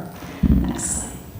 All right, so what we did and what didn't work, I'm going to go through this kind of quickly, but we did a lot of pre-vocational training. So, and I believe pre means never. So we said you had to be job ready. So similar to what I talked about earlier, where, for example, people have to demonstrate good behaviors before they can be in the community. We did the same thing with employment. We said you have to be job ready. I'm not quite honestly sure that anybody's job ready, because you learn to be job ready by working, and that's where you learn those skills. Most of us weren't job ready when we took the jobs we're in right now. We learned our job by doing our job. Many people had to prove they could work. We had segregated services, sheltered workshops, enclaves where people with disabilities worked in large groups and they moved around the community. The focus was really about just getting a job, any job. And for people with disabilities, most of the time, getting a job meant food service or cleaning. And again, if we look at passions and interests, oftentimes it didn't match that person's passions and interests, but it was a job, and we just plugged them into a job because it was available. So we didn't focus on careers. We didn't focus on career advancement and learning more skills and providing more value to the business. So the focus was often on those, what we call the 4 F's: food, filth, flowers, and filing. That's what we did. Those are the jobs for people with disabilities. So you can't veer out of that. Those are the jobs. And employers are saying, we've got lots more than those kinds of jobs. Low expectations. This is one of my favorite quotes from Roy Grizzard, who was the Assistant Secretary of our Office of Disability Employment Policy. And he said that people with disabilities should be spared the soft bigotry of low expectations. And I think that these top things are low expectations. That we don't look at careers, we just look at plugging somebody into a job, that people have to prove they can work and they have to be job ready. And then often we saw that job-seeking process was an act of charity. It was, please hire somebody with a disability. It'll make you feel really good. But businesses are saying, I don't want to feel really good. I want to make a profit. That's how I'm going to stay in business. And so it didn't work because businesses didn't buy into this, it's a charity, because they had a business to run. And I remember when I first got into this field 40 years ago, and I thought, boy, this job would be so much better if it weren't for employers, because they just make my life so miserable. All they want to do is make money. They want to profit. But then I realized if they don't make a profit, they can't hire workers. They can't hire people. So we need them to make a profit. Next slide.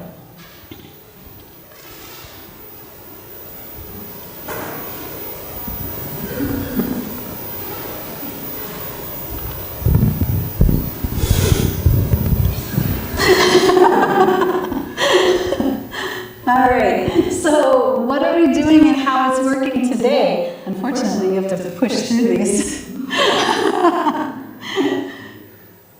All right, the presumption of employment, that all means all. So this idea that regardless of the severity of your disability, you can work and we expect you to work because that's what we expect of adults. Services versus programs, which I mentioned earlier. This idea that we are providing a service for people with disabilities, we are not plugging them into a program. Because when you put people into a program, that means that somebody's not going to fit in that program. And then we have to create another program for those people who don't fit in that program. And then somebody's not going to fit into that program. And then you end up with all these programs. So looking at services, individualized, what individuals need. There's no more asking people with disabilities, do you want to work? I don't know about you guys, but if somebody asked me that question, do you want to work? My answer would be probably no. I mean, I'd like to be independently wealthy and travel the world.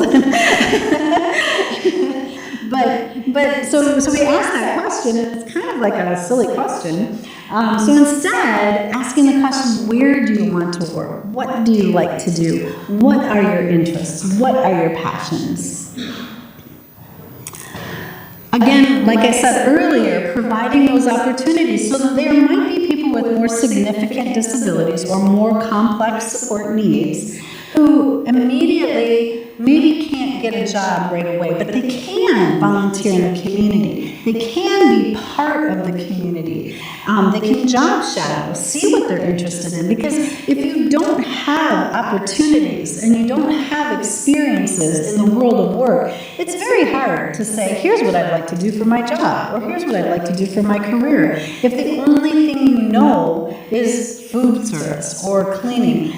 I have an example of a young woman who I met at a Down Syndrome Association event, and she was so socially engaged and so excited and talking to people, and she was just a cool young woman, and she came up to me, I don't know why, and said, it's my dad's birthday. Do you think the band will play Happy Birthday? And I said, well, I don't know. Why don't you ask if the band will play Happy Birthday? She said, I think I will. She went up, asked the band director, would you sing my dad Happy Birthday song? And they did. And it was such a cool thing to watch. Well, ironically, I was in a meeting with her planning for employment.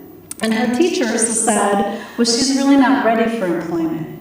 And I thought, how can she not be? This is a woman who advocated for herself, who was so outgoing and so just a cool young woman. And in this meeting, I could see her just sitting there, not engaging at all, just sitting there, watching everybody talk about her. And I said, oh, okay, so what's going on here? And they said, well, you know, we had work experiences for her. She has cleaned in the cafeteria after lunch. She's done the dishes in the cafeteria after lunch. She's swept the floors in the cafeteria after lunch. And so she says she doesn't want to work. I don't think she wants to work. And I said, well, in her mind, work means cleaning in the cafeteria. So I said, Jennifer, what is it that you'd really like to do? I would love to work in an office. That's what I want to do. Nobody ever asked her that before. So in her mind, work was cleaning in a cafeteria. It wasn't what she wanted to do. So we have to keep that in perspective. So providing those experiences. And so the approach really is about discovering, connecting, and supporting people now. It used to be train and then place somebody in the community. I don't believe in placing people. I wasn't placed in my job. I earned my job. I looked for jobs that were based on my interests. So that's what we want to do, is discover through community engagement, what I talked about earlier, and connecting people to other people and businesses, and then supporting the business as well as the individual. Next slide.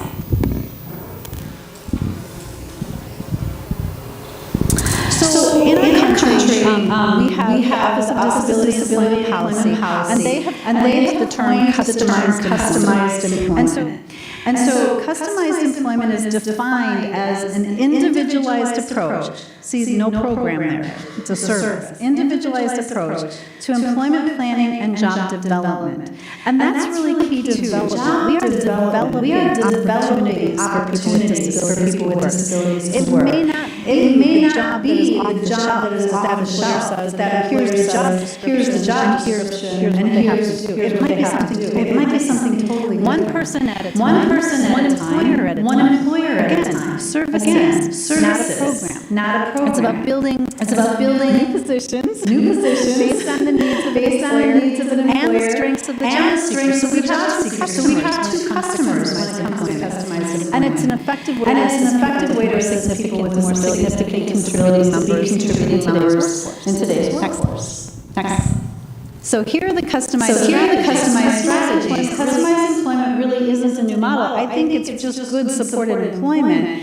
But really what it does is it expands our idea that we have to give the power back to the community, to the businesses, and emphasizing relationships with disabilities and businesses. And it gives the power back to villages within their families and the community at large. So it really fosters flexibility.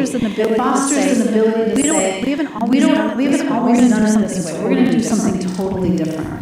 So customized employment reframes how you're getting on my you're doing well. Like now you know how to.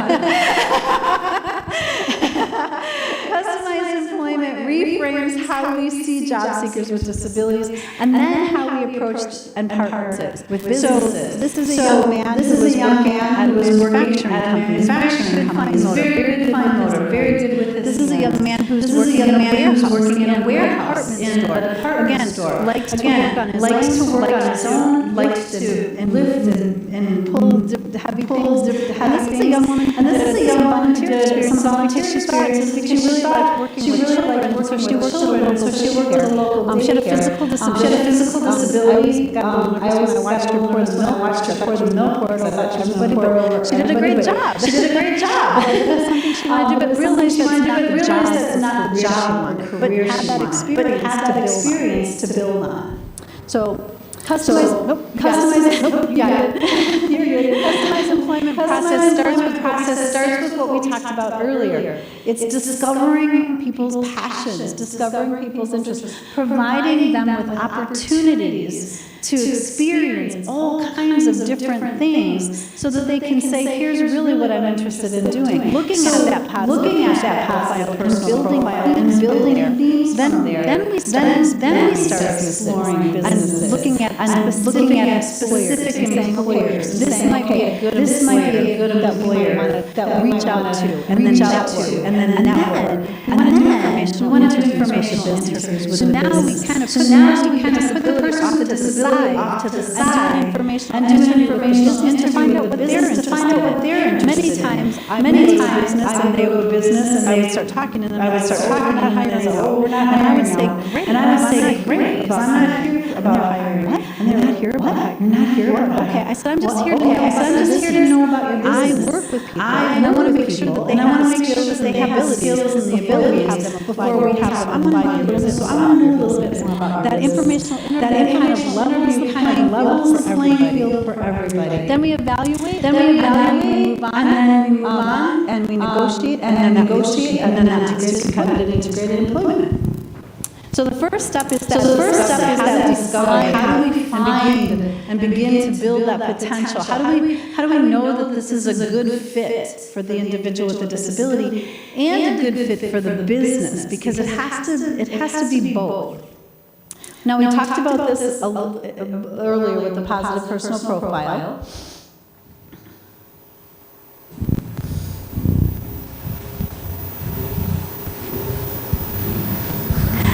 Thank you.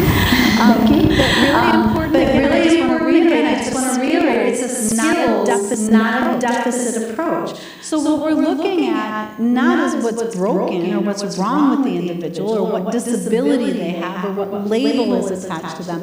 It's really about identifying their strengths. It's really about identifying their passions. So the question again isn't if that person can work, but where can they work?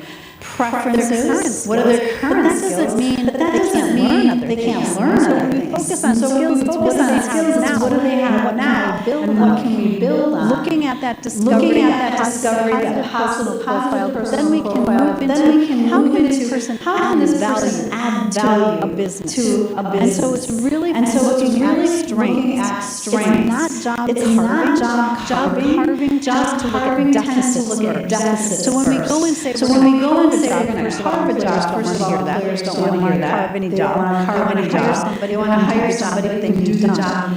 But when we talk about carving, it really focuses on, here's what the employer wants. They can't do that. But they can do these. So it's the opposite of customized employment. I have a candidate who can do all of these things that will add value to your business. So it's really looking at different approach, looking at skills, not their deficits. I shouldn't have reinforced you. So building that positive personal profile, these are the things that you want to look at. So that one-page document that I showed earlier, this is what's on that one-page document. It's about looking at somebody's dreams and goals. It's about identifying what their interests are, their talents. What do they currently do? Where do they hang out when they're not hanging out with you? What skills and knowledge do they have about work? How do they learn best? Are they visual learners? Auditory learners? Do they need to have a demonstration? Interests? Personality traits are really important because the employer information we're also looking at work culture, which is just as because somebody could do the job, but they don't match that work culture. They don't get along with the way the culture of that business they're not going to be successful. Even those works are really important. What is their temperament? Are they easygoing? Are they really high strung? Are they personality? It's kind of laid back. Whatever happens.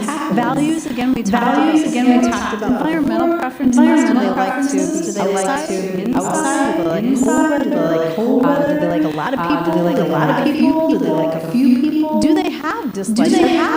Are there things in their experiences that just didn't work for them. We can say, okay, we're not going to try it. We're not going to try it because it didn't work. Have they had any other work? Do they have a strong support system? And if they don't, how can we build that support system? And if they do, how can we pull that support system to help us experience some challenges? Challenges. Are there challenges? Are there things that we need to be aware of? The challenges, even though we're focusing on skills, we need to kind of acknowledge that there might be some challenges. I worked with a young man, had some very severe autism. He was nonverbal, and I was told basically that he will go off at any moment with you just don't know. It's just going to happen. It's just going to happen. I was like, holy crap, what brings me to the community? Is there nothing that would tell me that something is going wrong? Nikki just goes off. I spent some time with him in the community. I went to his home, he brought me into his bedroom. I saw that his books lined up, like literally perfectly. And there was a book that I was reading, and I saw Nikki. I looked at it. See her face is exactly right. Pulled it off the shelf, really big. And I said, I'm reading this book too. And I put it back over there, and ran over there, lined it up. And then they gave me this book. Okay. I guess I shouldn't have done that. So we decided to go. I said, went to lunch. We went to a food court. And it was a big food court. We went at 11 o'clock. And there's not going to be a lot of people. Okay. So ordered his food. Had a little communication board. Ordered. I said, okay, Mickey, you can sit wherever you want. Because again, I want to know. I don't want to tell him what to do. Me observing. Of course, he sat right in the middle of the food court. And so we were eating, and I was sort of trying to have a conversation, non-verbal, but a little bit. He would smile, he would nod his head a little bit. Hey, we're having a good conversation. He ate, but so slowly. So 11 o'clock. It's now 12:30. And he's still halfway done with his And now people are starting to sit around us. It's starting to fill up in the food court. And I'm like, so Mickey, all of a sudden it started to get red from his neck. And he got smile, and my smile, and I got up and flipped the table over. And there was a lady sitting and eating an ice cream cone. She just sat there. The table won't sit her. And she just sat there eating her ice cream. And I didn't know what to do because of behaviorist I am. Like, you need to clean this up. There's too many people around here. I don't know what else it was very clear. It was very clear.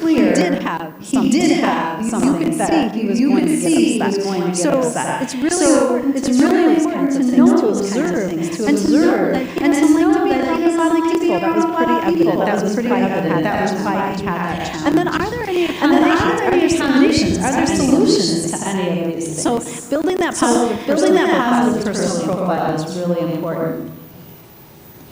We can use the positive personal profile, visual resume, to prepare somebody for interviews. So that question that you often get asked, what do you like to do, or what are you interested in, you can use that to help the individual. It can help you develop an employment plan, an individualized employment plan. Really important, it can help you look at other assessments that you might want to build for that person, and then features of some benefits. That's that added value that I'll later, because those are the things that we can use. I've got this lawyer, I've got this individual. Here are the features. Here are the benefits that they have. And then we have the features, the benefits to kind of help us. So we take that positive personal and then say, okay, here are the skills and interests and passions of this person. Here's how they might benefit an employer in the future.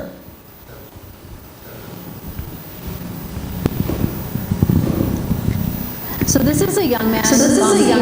Ryan, actually white of Milwaukee. And so we did his personal profile. Dreams and goals. What was he interested in? Very interested in sports. Wanted to work at the Brewers, our baseball team. And so we built his support network. His family was a huge support. So we had different types of challenges that he had. He had a physical disability, wasn't able to do a lot of stamina, a strong stamina. But we came up with some ideas of things that he might want to be able to do, using the positive, connecting his strengths and connecting his support staff. We were able to secure a seasonal position where Milwaukee Milkmen taking tickets, which then led to connections with other connections with other people that led to lots of opportunities for him. So again, building the positive profile, believe in the job seeker, believe in the job seeker, focuses on their skills, not their deficits. Understand that everyone has a job. Always look for those rays of light, and then find out again. From that, can we add value? Where will that employer see value in that individual? And then what we do is we get together with the support people. The more people we can, the better we've had neighbors, we've had individuals, good friends, we've had staff members. So the more people, the better, so that you can kind of all brainstorm. And we brainstorm without judgment. So we brainstorm all different perspectives and we use the experiences that people have with that individual. And then we start talking about how do we help them build their based on what they're interested in. And we like to make it fun. We like to make it visual. We tend to use Venn diagrams, multiple Venn diagrams. We are very graphic in our language. We really kind of pull all these pieces together. Sometimes put it up on a board, just kind of map out opportunities that we can think of in this meeting, and parson it out later on.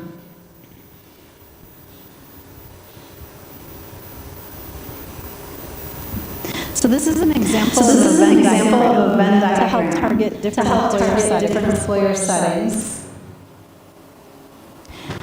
So what we do is we look at what is the ideal setting. Where is a good workplace, a work culture for that person? What are the talents and skills this person has based on what we've talked about, what we've learned, what we've observed, and what are their interests and preferences? And then right here is where they connect, where we're building all of these areas. And the Venn diagrams, we tend to use more than one to kind of map out where we might build work experiences or help somebody find a job. But these are kind of the areas that we look at to really hone in on what we're looking for an individual. And this is a really effective tool.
Is it just not advancing? It's okay.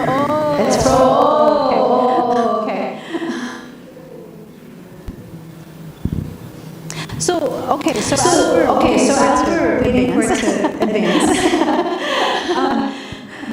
this is really an example. And I have an example. I think in the next one.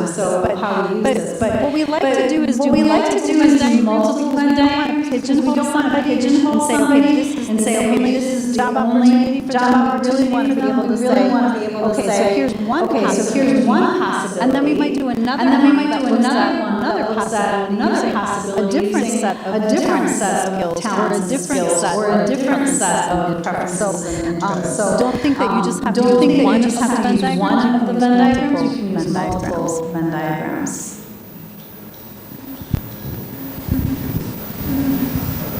There we go. Okay.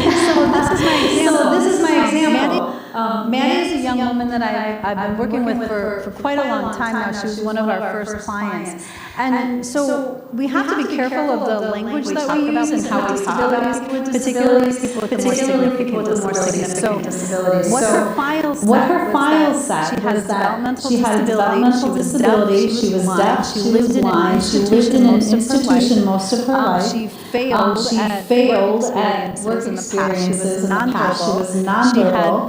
She had behavioral outbursts. And she moved very slowly. That's pretty much in a sum what her file said, which didn't give us a whole lot of information to go on. But what we saw when we spent time with Maddie in her group home, in the community, just spending time with her in various places, was that she was actually very curious. She liked to learn things. She liked to experience things. She was always inquisitive. We taught her with her guardian tactile communication. So she had little plastic communication cards. And they had different symbols on them. And that was how she communicated. It was very simple in the beginning. I took her to Pizza Hut every Friday. That's where we would go. And so she would choose if she wanted pepperoni pizza or cheese pizza, she wanted Coke or she wanted water. We taught the restaurant folks that she's the one who's ordering, not me. So she would give the tiles. So she learned the tactile communication. We did the YMCA, where she had a swimming suit was one of the tactile. And then she got to choose if she was going to go swimming, where she was going to go to the whirlpool, if she was going to ride the bike. She always chose the whirlpool, never the bike or swimming. She likes to work with her hands. She was always smiling. She was always super happy. And then when I observed her in her group home, she seemed to like to cook. Now again, it's a kind of thing, but she really enjoyed it. You can tell Maddie's deaf and blind, so her sense that was strong was smelling. So when she was in her group home, I remember her sitting in the chair, and whenever they'd start cooking, she would get this big smile, and she would move her head towards the kitchen. So we started having her help, even though they didn't want her to help. We said, well, can she stir? Can she make the Kool-Aid? Can she pour the powder in? She loved to pour the Kool-Aid powder in, and it would go up her nose, and she'd start lapping, she'd pour the water in, and we'd have her feel, and she'd pour it up to the top, and she'd stir. So she really did kind of enjoy that. So those are the things that we learned about Maddie in a very short period of time. We spent a great deal of time with her, but in different environments. In that short amount of time, we were able to really see that she had a lot of skills and a lot of interest and a lot of passion.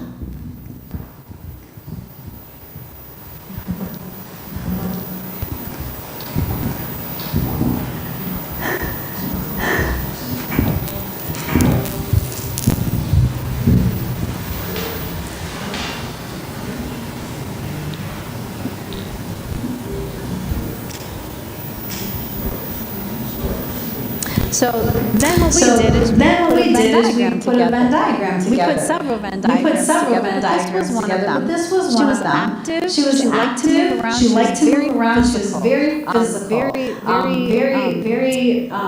Very muscular. She liked to cook. She liked to keep busy. She liked to work with her hands. Now, the first Venn diagram that we did showed that she was active. She liked to keep busy. And that she liked to keep busy. She liked to work with her hands. So we kept this over here. And her first job was in a hospital where she put together the crash carts for the emergency room. She was very good at it. She was very good at it because she was very good with her hands. But if you remember, she grew up in an institution, and apparently in that institution they were not very nice to her. Because she was complicated. She was deaf. She was blind. She had an intellectual disability. And nobody took the time to get to know her, so they weren't very nice to her. So in the hospital, hospital, she was putting together the crash carts and making sure everything was aligned. And after about 15 minutes, she got extremely agitated. And she did have some severe behavioral. She gave me a black eye one time. She pulled out chunks of my hair. She was very upset. And took her out, and she was fine. That environment. And what we realized is that the hospital smelled a lot like where people were mean. And so we recognized that even though she could do this job, she couldn't do the job because of the work culture. Now, many people would have just said, she's not job ready. Those behaviors came out.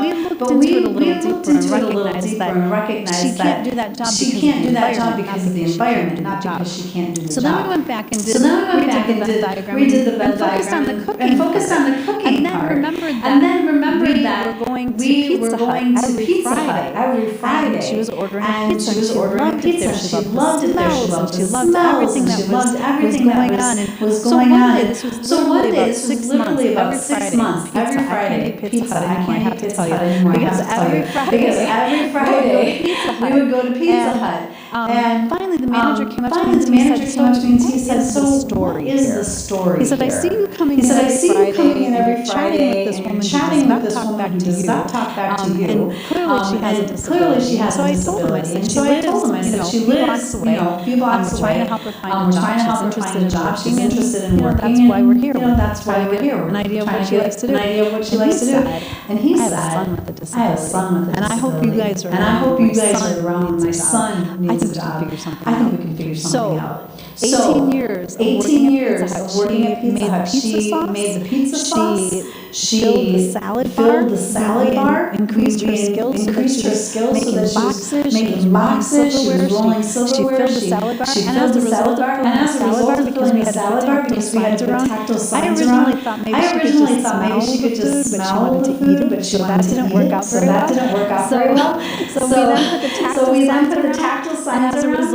And as a result, every person who was blind or visually impaired came to that Pizza Hut. Because they could now go to the salad bar independently without having somebody show them what to do. 18 years she worked there. And then we had our recession. And unfortunately, she actually outlived 12 managers in 18 years. So the last manager during the recession said, we just really can't keep her. Because I need people to do all kinds of things. Some of her jobs were eliminated over time because they no longer make their own pizza sauce like they used to. It's now in a container that they just pour out. Some of her jobs were actually eliminated. So we were devastated. 18 years, but maybe it's time for a change. You gotta go the other direction. And so you'll see the picture of her. You'll see the picture of her at Pizza Hut. So I was out with a friend having dinner with a friend of mine. It's networking. It's how you connect with people. And I said, Matt just got laid off, and now we don't know what to do. My friend happened to work for a school district, and she said, "Can you come and do an informational interview with us? Because we might be able to figure out how we can hire her." And I said, "Sure." So we went in. We were able to figure out and customize an employment opportunity as an office assistant to come in and help with their office work. Nobody would think somebody like Maddie would be able to do. But she shreds papers, she stuffs envelopes, she takes apart files, she does all kinds of things. This is the features of the benefit. I was ahead of my story because I was trying to keep things going. So this is the features of benefit. Maddie's feature, she's hardworking, willing to learn new things, attention to detail, likes to work with her hands, and is responsible and flexible. And then these were some of the benefits to businesses that we could use to say to a business, add value. She adds value to your business. She can do these things. Yes. Oh, I have to move on. Okay. I have to move on. Anyway, there she is. Now she's working at the school district. That's Maddie. A pizza for 18 years, 6 years at the Mountain Post. Okay, move on. Let's keep moving.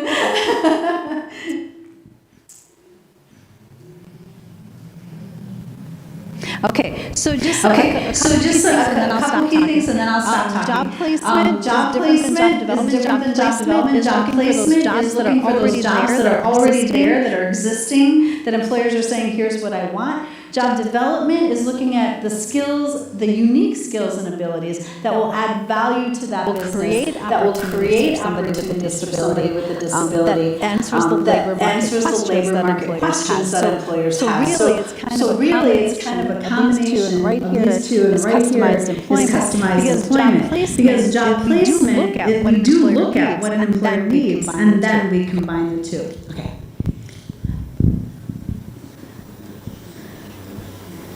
Okay, so keep moving.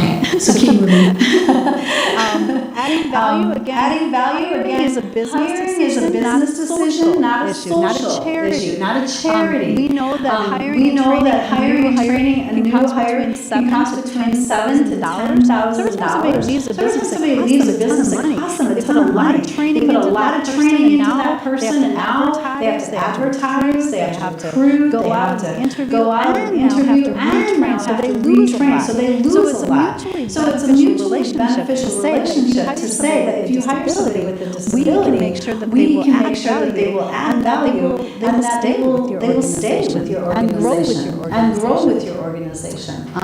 Again, what employers value, they value good employees, problem solvers, candidates who will add information to their business and help them with their business. And I think I'm just going to. This is the informational interview. We'll just move forward with the informational interview. This shows my age. But it is about going in and asking lots of questions, and then coming back and saying, oh, one more question. So be on the lookout for things like, what are some ways to improve this business's workflow? Are there core staff? Are there people who are highly paid, are income generators, things that are not generating income, but are things that need to be done, that we can then say, here's what this person can do. Unhappy customers. Are there duties that can be done in a different way? Because that's what we're really good at. How can you do this in a different way? So these are things to be on the lookout for when you're doing an informational interview. I'm almost done. This is Maddie. This is Maddie. This is a different Maddie. But she did her own informational interview just real quickly. She wanted to be a cake decorator, wanted to work at Fresh Time, which is a local grocer. She knew that's what she wanted to do. So we went into the informational interview and we talked to the bakery manager. And Katie said, this is what we've got. Maddie said, well, how many employees do you have in the bakery department? And Katie said 4. And Katie said 4. I think you should have 5. The 5th one should be me. And they hired her. We did an internship in the summer, and she was still in school. She was still in school, so she only worked on Saturdays. But she loved it. They loved her. It was a great experience for her. But she did her own informational interview. Okay, let's move. No pressure. Just keep going. So it's about reassigning, restructuring, creating tasks, job opportunities is really what customized employment. You can actually just keep going, and I'll just keep going, and I'll just keep talking. So the key is that it has to benefit an employer in some way. So there has to be this cost benefit, this return on investment. So you can't just go into an employer and say, I've got this person, and they can do these things and add value. Because I remember going into a business saying, I can help you with your high turnover. And the employer said, I don't have high turnover. So you've got to go in there. So you've got to go in there and think differently and how you ask those questions. We talked about this before. We talked about this before, the difference between customizing jobs versus carving. It's really about what the skills and what this person is adding to. It's about adding to that business. And it really does send this message of that this person with a more significant disability has things to offer to the business. And then negotiating employment is really just going back and saying, here's what I saw, based on what you said, this is what we want to do, and this is who I have that can really add value to your business. And you always number 6 is the one we forget. Ask the employer, say, I've got this person, here's what we can do, and this person will be a good benefit. And then reiterate how this person will add value. So customized employment really does work. And I think these are just some examples. Melody at Pet Supplies Plus. We took the job description that was there. We saw what the job description was. This is how Melody can add value. It's already added value because Melody is very attention to detail. She has already helped figure out like how when they have the big trucks come in and she has to unload the trucks, they organize it by the carts, and so all the toys go in one cart, all the food goes in another, and then all of a sudden now everybody's using This is Roger and this is Dwight. Roger works at Cook Specialty Warehouse, which is a bakery warehouse where he has to fulfill orders. You can talk to Dwight about him later. This is Ivan, true customized position. He is Marquette University's scorekeeper for some of the games, and he works as maintenance. He's known in our city as the human Zamboni. So what they've done is his brother actually was an engineer student, so they helped create this Zamboni machine that we attached to the back of his wheelchair, and he cleans the floors. There's seven in the rec center. There's the five courts, and I think Ivan's favorite job is to tell the basketball players to get off the court so he can clean but he's well known there. Everybody loves him. He's great, but again, creating something, adding value to that business. And this is Matt. I have too many pictures. This is a COVID example because Matt has a physical disability. This is actually a video that I Matt has a physical disability and loves sports and loves being out. And during COVID, they opened up the golf courses, but they had to sanitize the golf courses. And so that was his job. And then Matt said, I want to drive this level to the next level to the new people. And Dwight was like, yeah. He was able to drive the cart to the next group of golfers up in the front.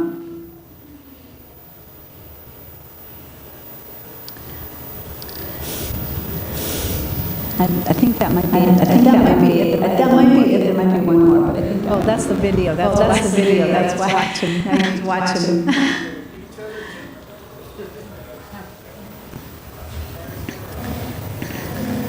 You could probably just skip through it. See, in summary. See, I'm Start with the jobs. We want to target employment settings where it matches the individual's interests and where they will be beneficial and value. We have to shift by gears to identify. So we literally do the personal profile and the Venn diagram, and then we have that. Then we find and we say information. So we are shifting gears because we have two customers. Then we evaluate where that person can add value, and then present that information to the business features and benefits and how that person can benefit their business.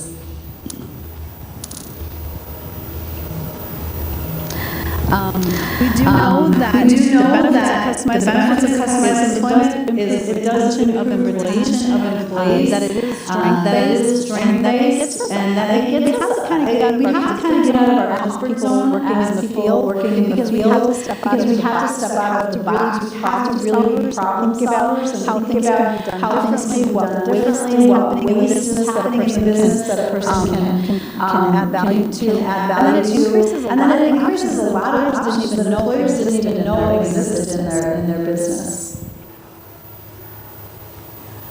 This is it. The greatest danger that may not be that our aims must high, but rather that it's too low. That's really what customized employment is all about. Okay, there you go. Thank you very much.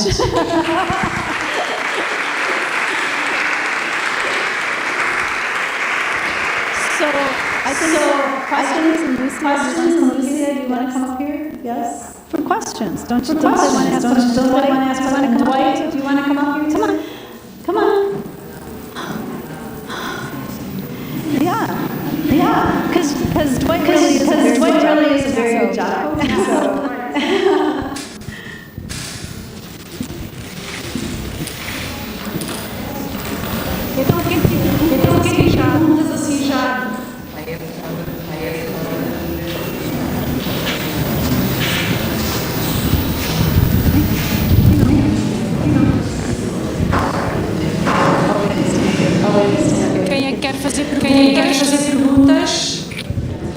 João. Está bem.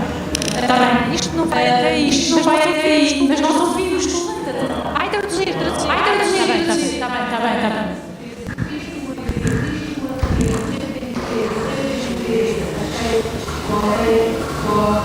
If there is a network business, like a chamber of commerce.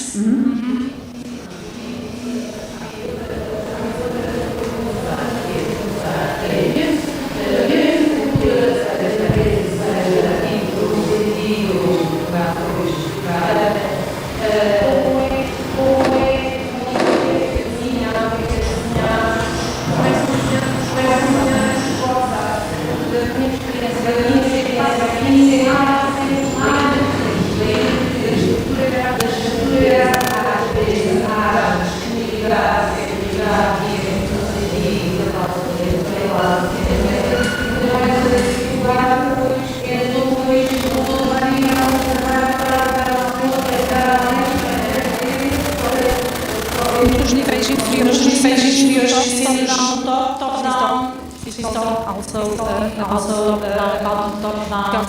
Sometimes on the culture of the organization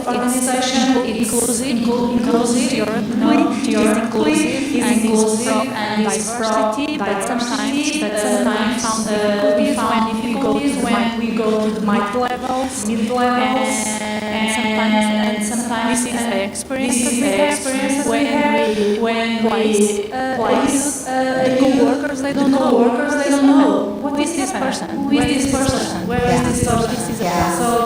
So one of the things that we've done is if they hire somebody with a disability is that we come in and we actually do training with supervisors before the person starts, sometimes with the individual.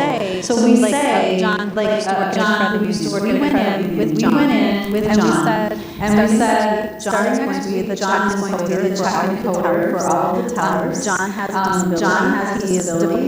He is difficult to understand. He uses a wheelchair. This is what's going to happen. What questions do you have? And initially they didn't have any questions because they were nervous.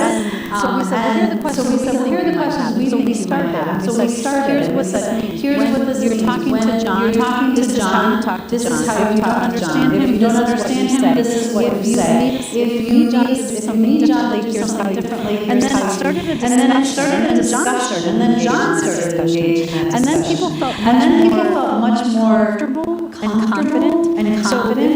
So if you can go into a training or without the individual, or they start work, sort of set and how people know because without disabilities don't often know how to work with somebody with a disability. So if I come in and I'm working with you, and then I don't know how to communicate. I don't know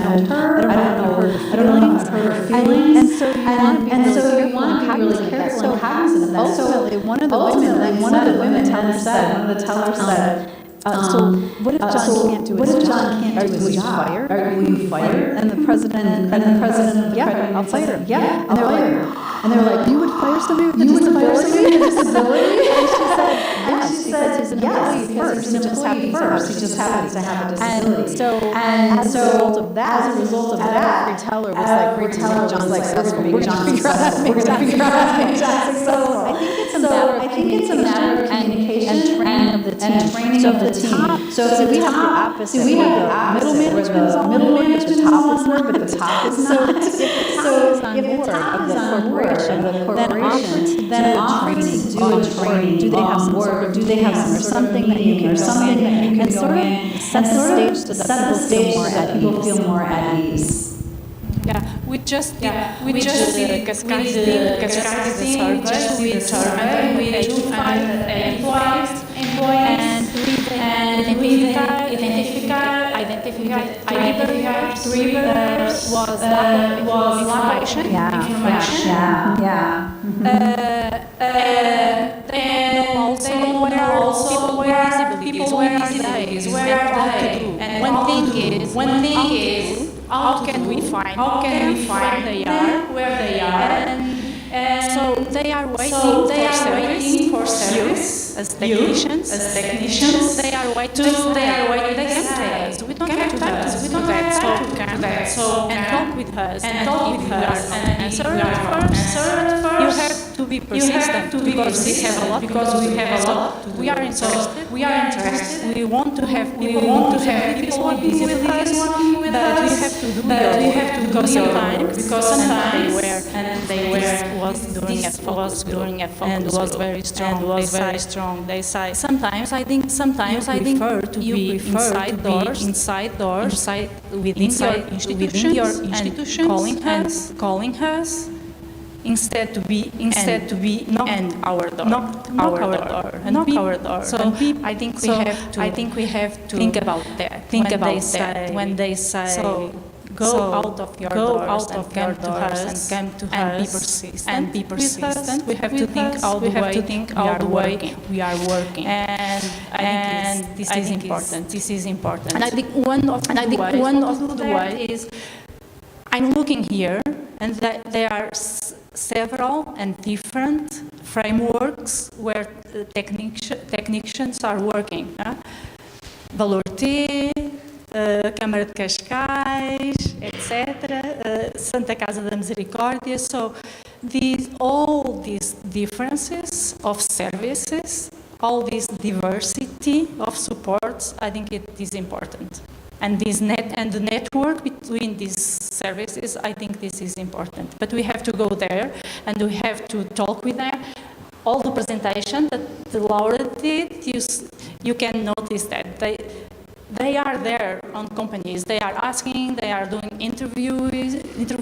They are not sending emails or making phone calls. So I think it's one of the things that we have to reflect. How we work, how is the way, how we are trying to reach the companies.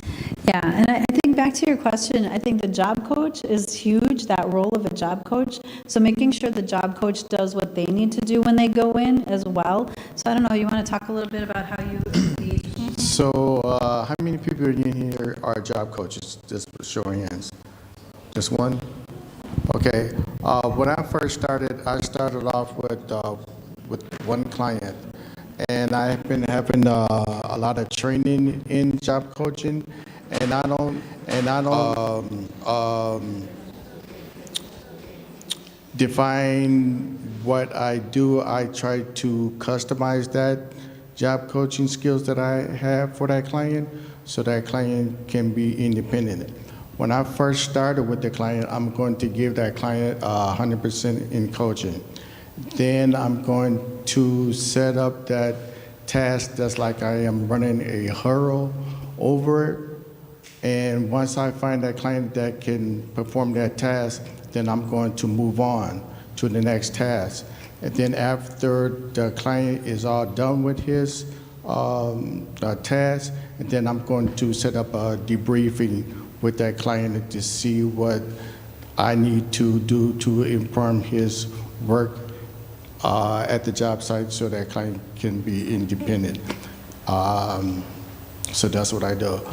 Sometimes I like to get to the job site a little bit early so I can get an idea of what other jobs that client can do, because I'm going to figure out what that client learning style, that's going to be the biggest piece of job coaching that client to see how the best way for me to teach that client that task.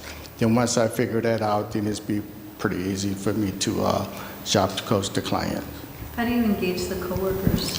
What I like to do is try to have the client, that's his work environment, so I'm going to allow that client to perform whatever he needs to do to relate to his co-workers by talking to him, going to lunch break with him, and just have that client to be himself. And that's going to put that client in a better work environment so he can just be himself and, perform his tasks.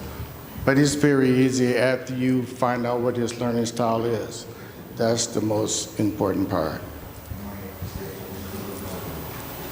So any questions with the job coach? I know you're a job coach. How many clients do you have when you are job coaching? I have 50, and it's a lot. So maybe I'm not doing as well as you are doing as a job coach. Mm-hmm. In the past, our team did a good quality job coach. We spent time with the employee, learning with them, make some adaptations that are not in the rules. I think the job coach needs to be very creative sometimes. Yes. Yeah. To create adaptations and sometimes speak with the family, speak with the technicians that work with these people, and also the people, the employee. Sometimes they could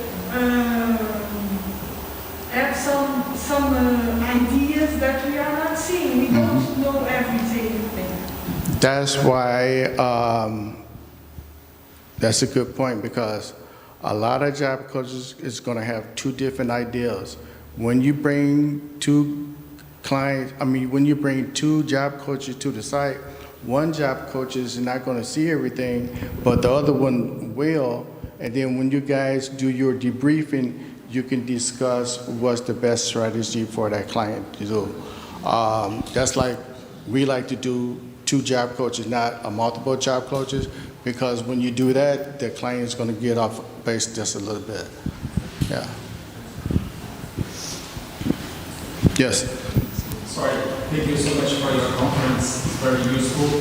And about our impact of our services in people, I would like to ask you how do we measure it, because that's a big issue I think we need to attain. And so you talked about level of independence.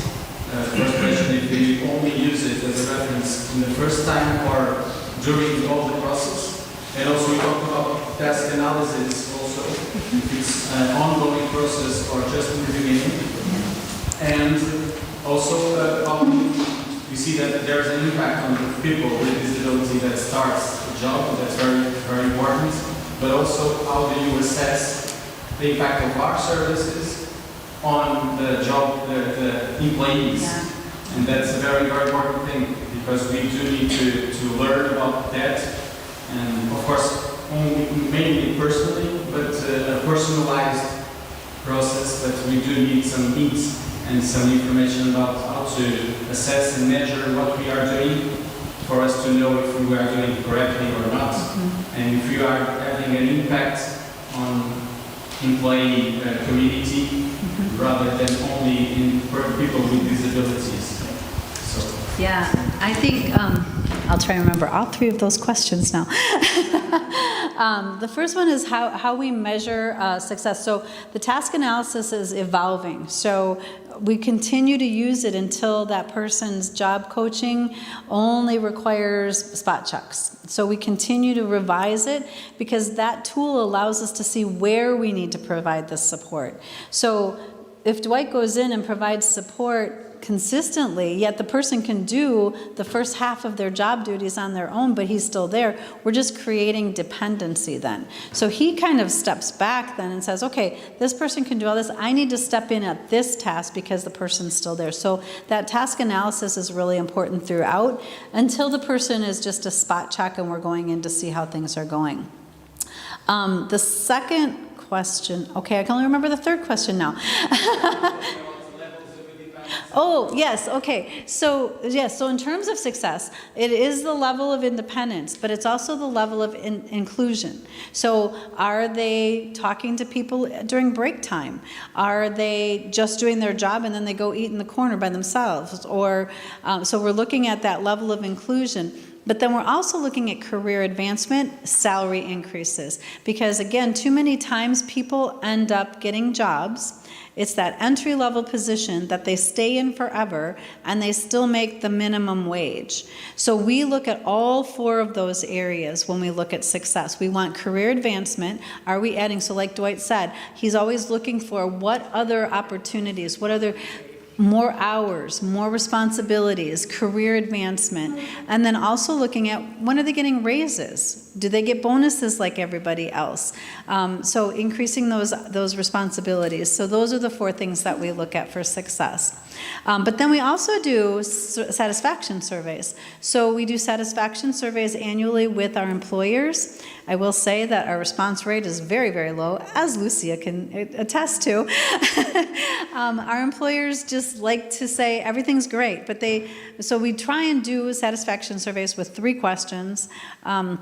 Annually to see how things are going and if they're satisfied with what we're doing. We also do satisfaction surveys with our clients. How do you still like your job? And so that tool that I showed where it was the happy face, many of our clients use that. So I'm satisfied with my job. I'm satisfied with my job coach. I like the work that I do, that kind of thing. So those satisfaction surveys really help us as well.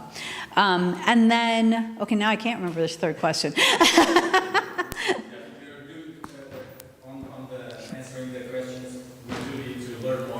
Yes. Oh, yes. Okay. That's right. Because that's a really good one. And that would actually be a very good research study. So I really like that last question, which I couldn't remember, but now I do. The impact, because you're right, we really do focus mostly on how are we impacting families and individuals with disabilities, not so much how is this impacting coworkers and supervisors. So yeah, through the customer satisfaction survey, we do get a little bit of that information, but I think that would be a really good research study. So thank you for that question. Ok, I think we are... Yeah. Santinha está a olhar para mim como quem diz, isto tem que acabar, não é? Um dia isto tem que acabar. Let's all go out to lunch now. I have one story I like to share with you guys. Fast. I have a client by the name of Marvin. He works at Home Goods. And I have another client that I need to go to work at Office Max. So when I first get there, I like to see what the setup where Marvin is going to be working. So Marvin's job is to put lamps together. Marvin is going to use a box cutter to open up the box, take out the styrofoam, and look at the diagram.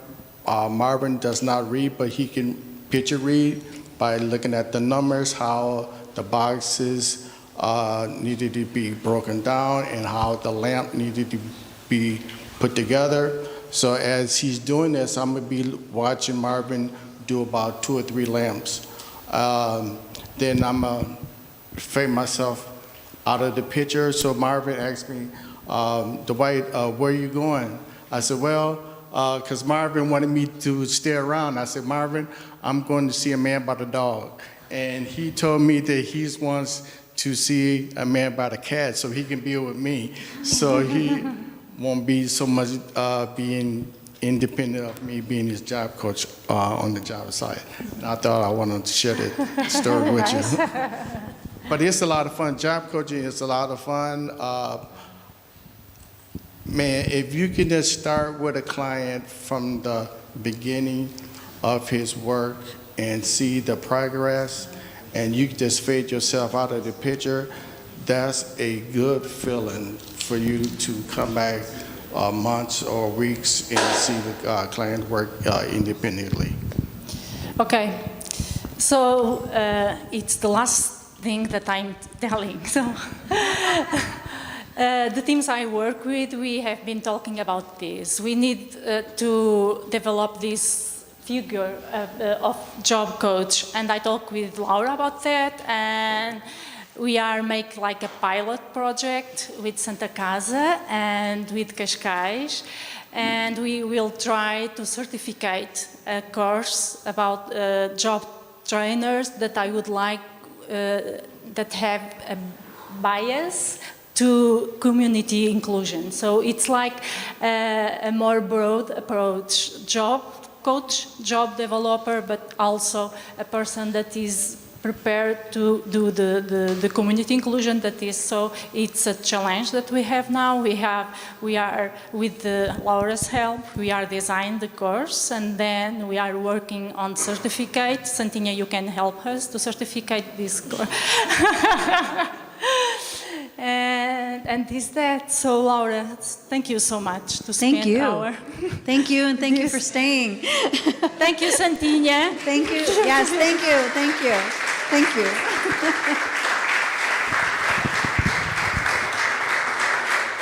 E obrigada por estarem aqui até à 1h30 da tarde. Não é nada português. À 1h vamos já almoçar, não é? Obrigada. Obrigada. One of my 2 words.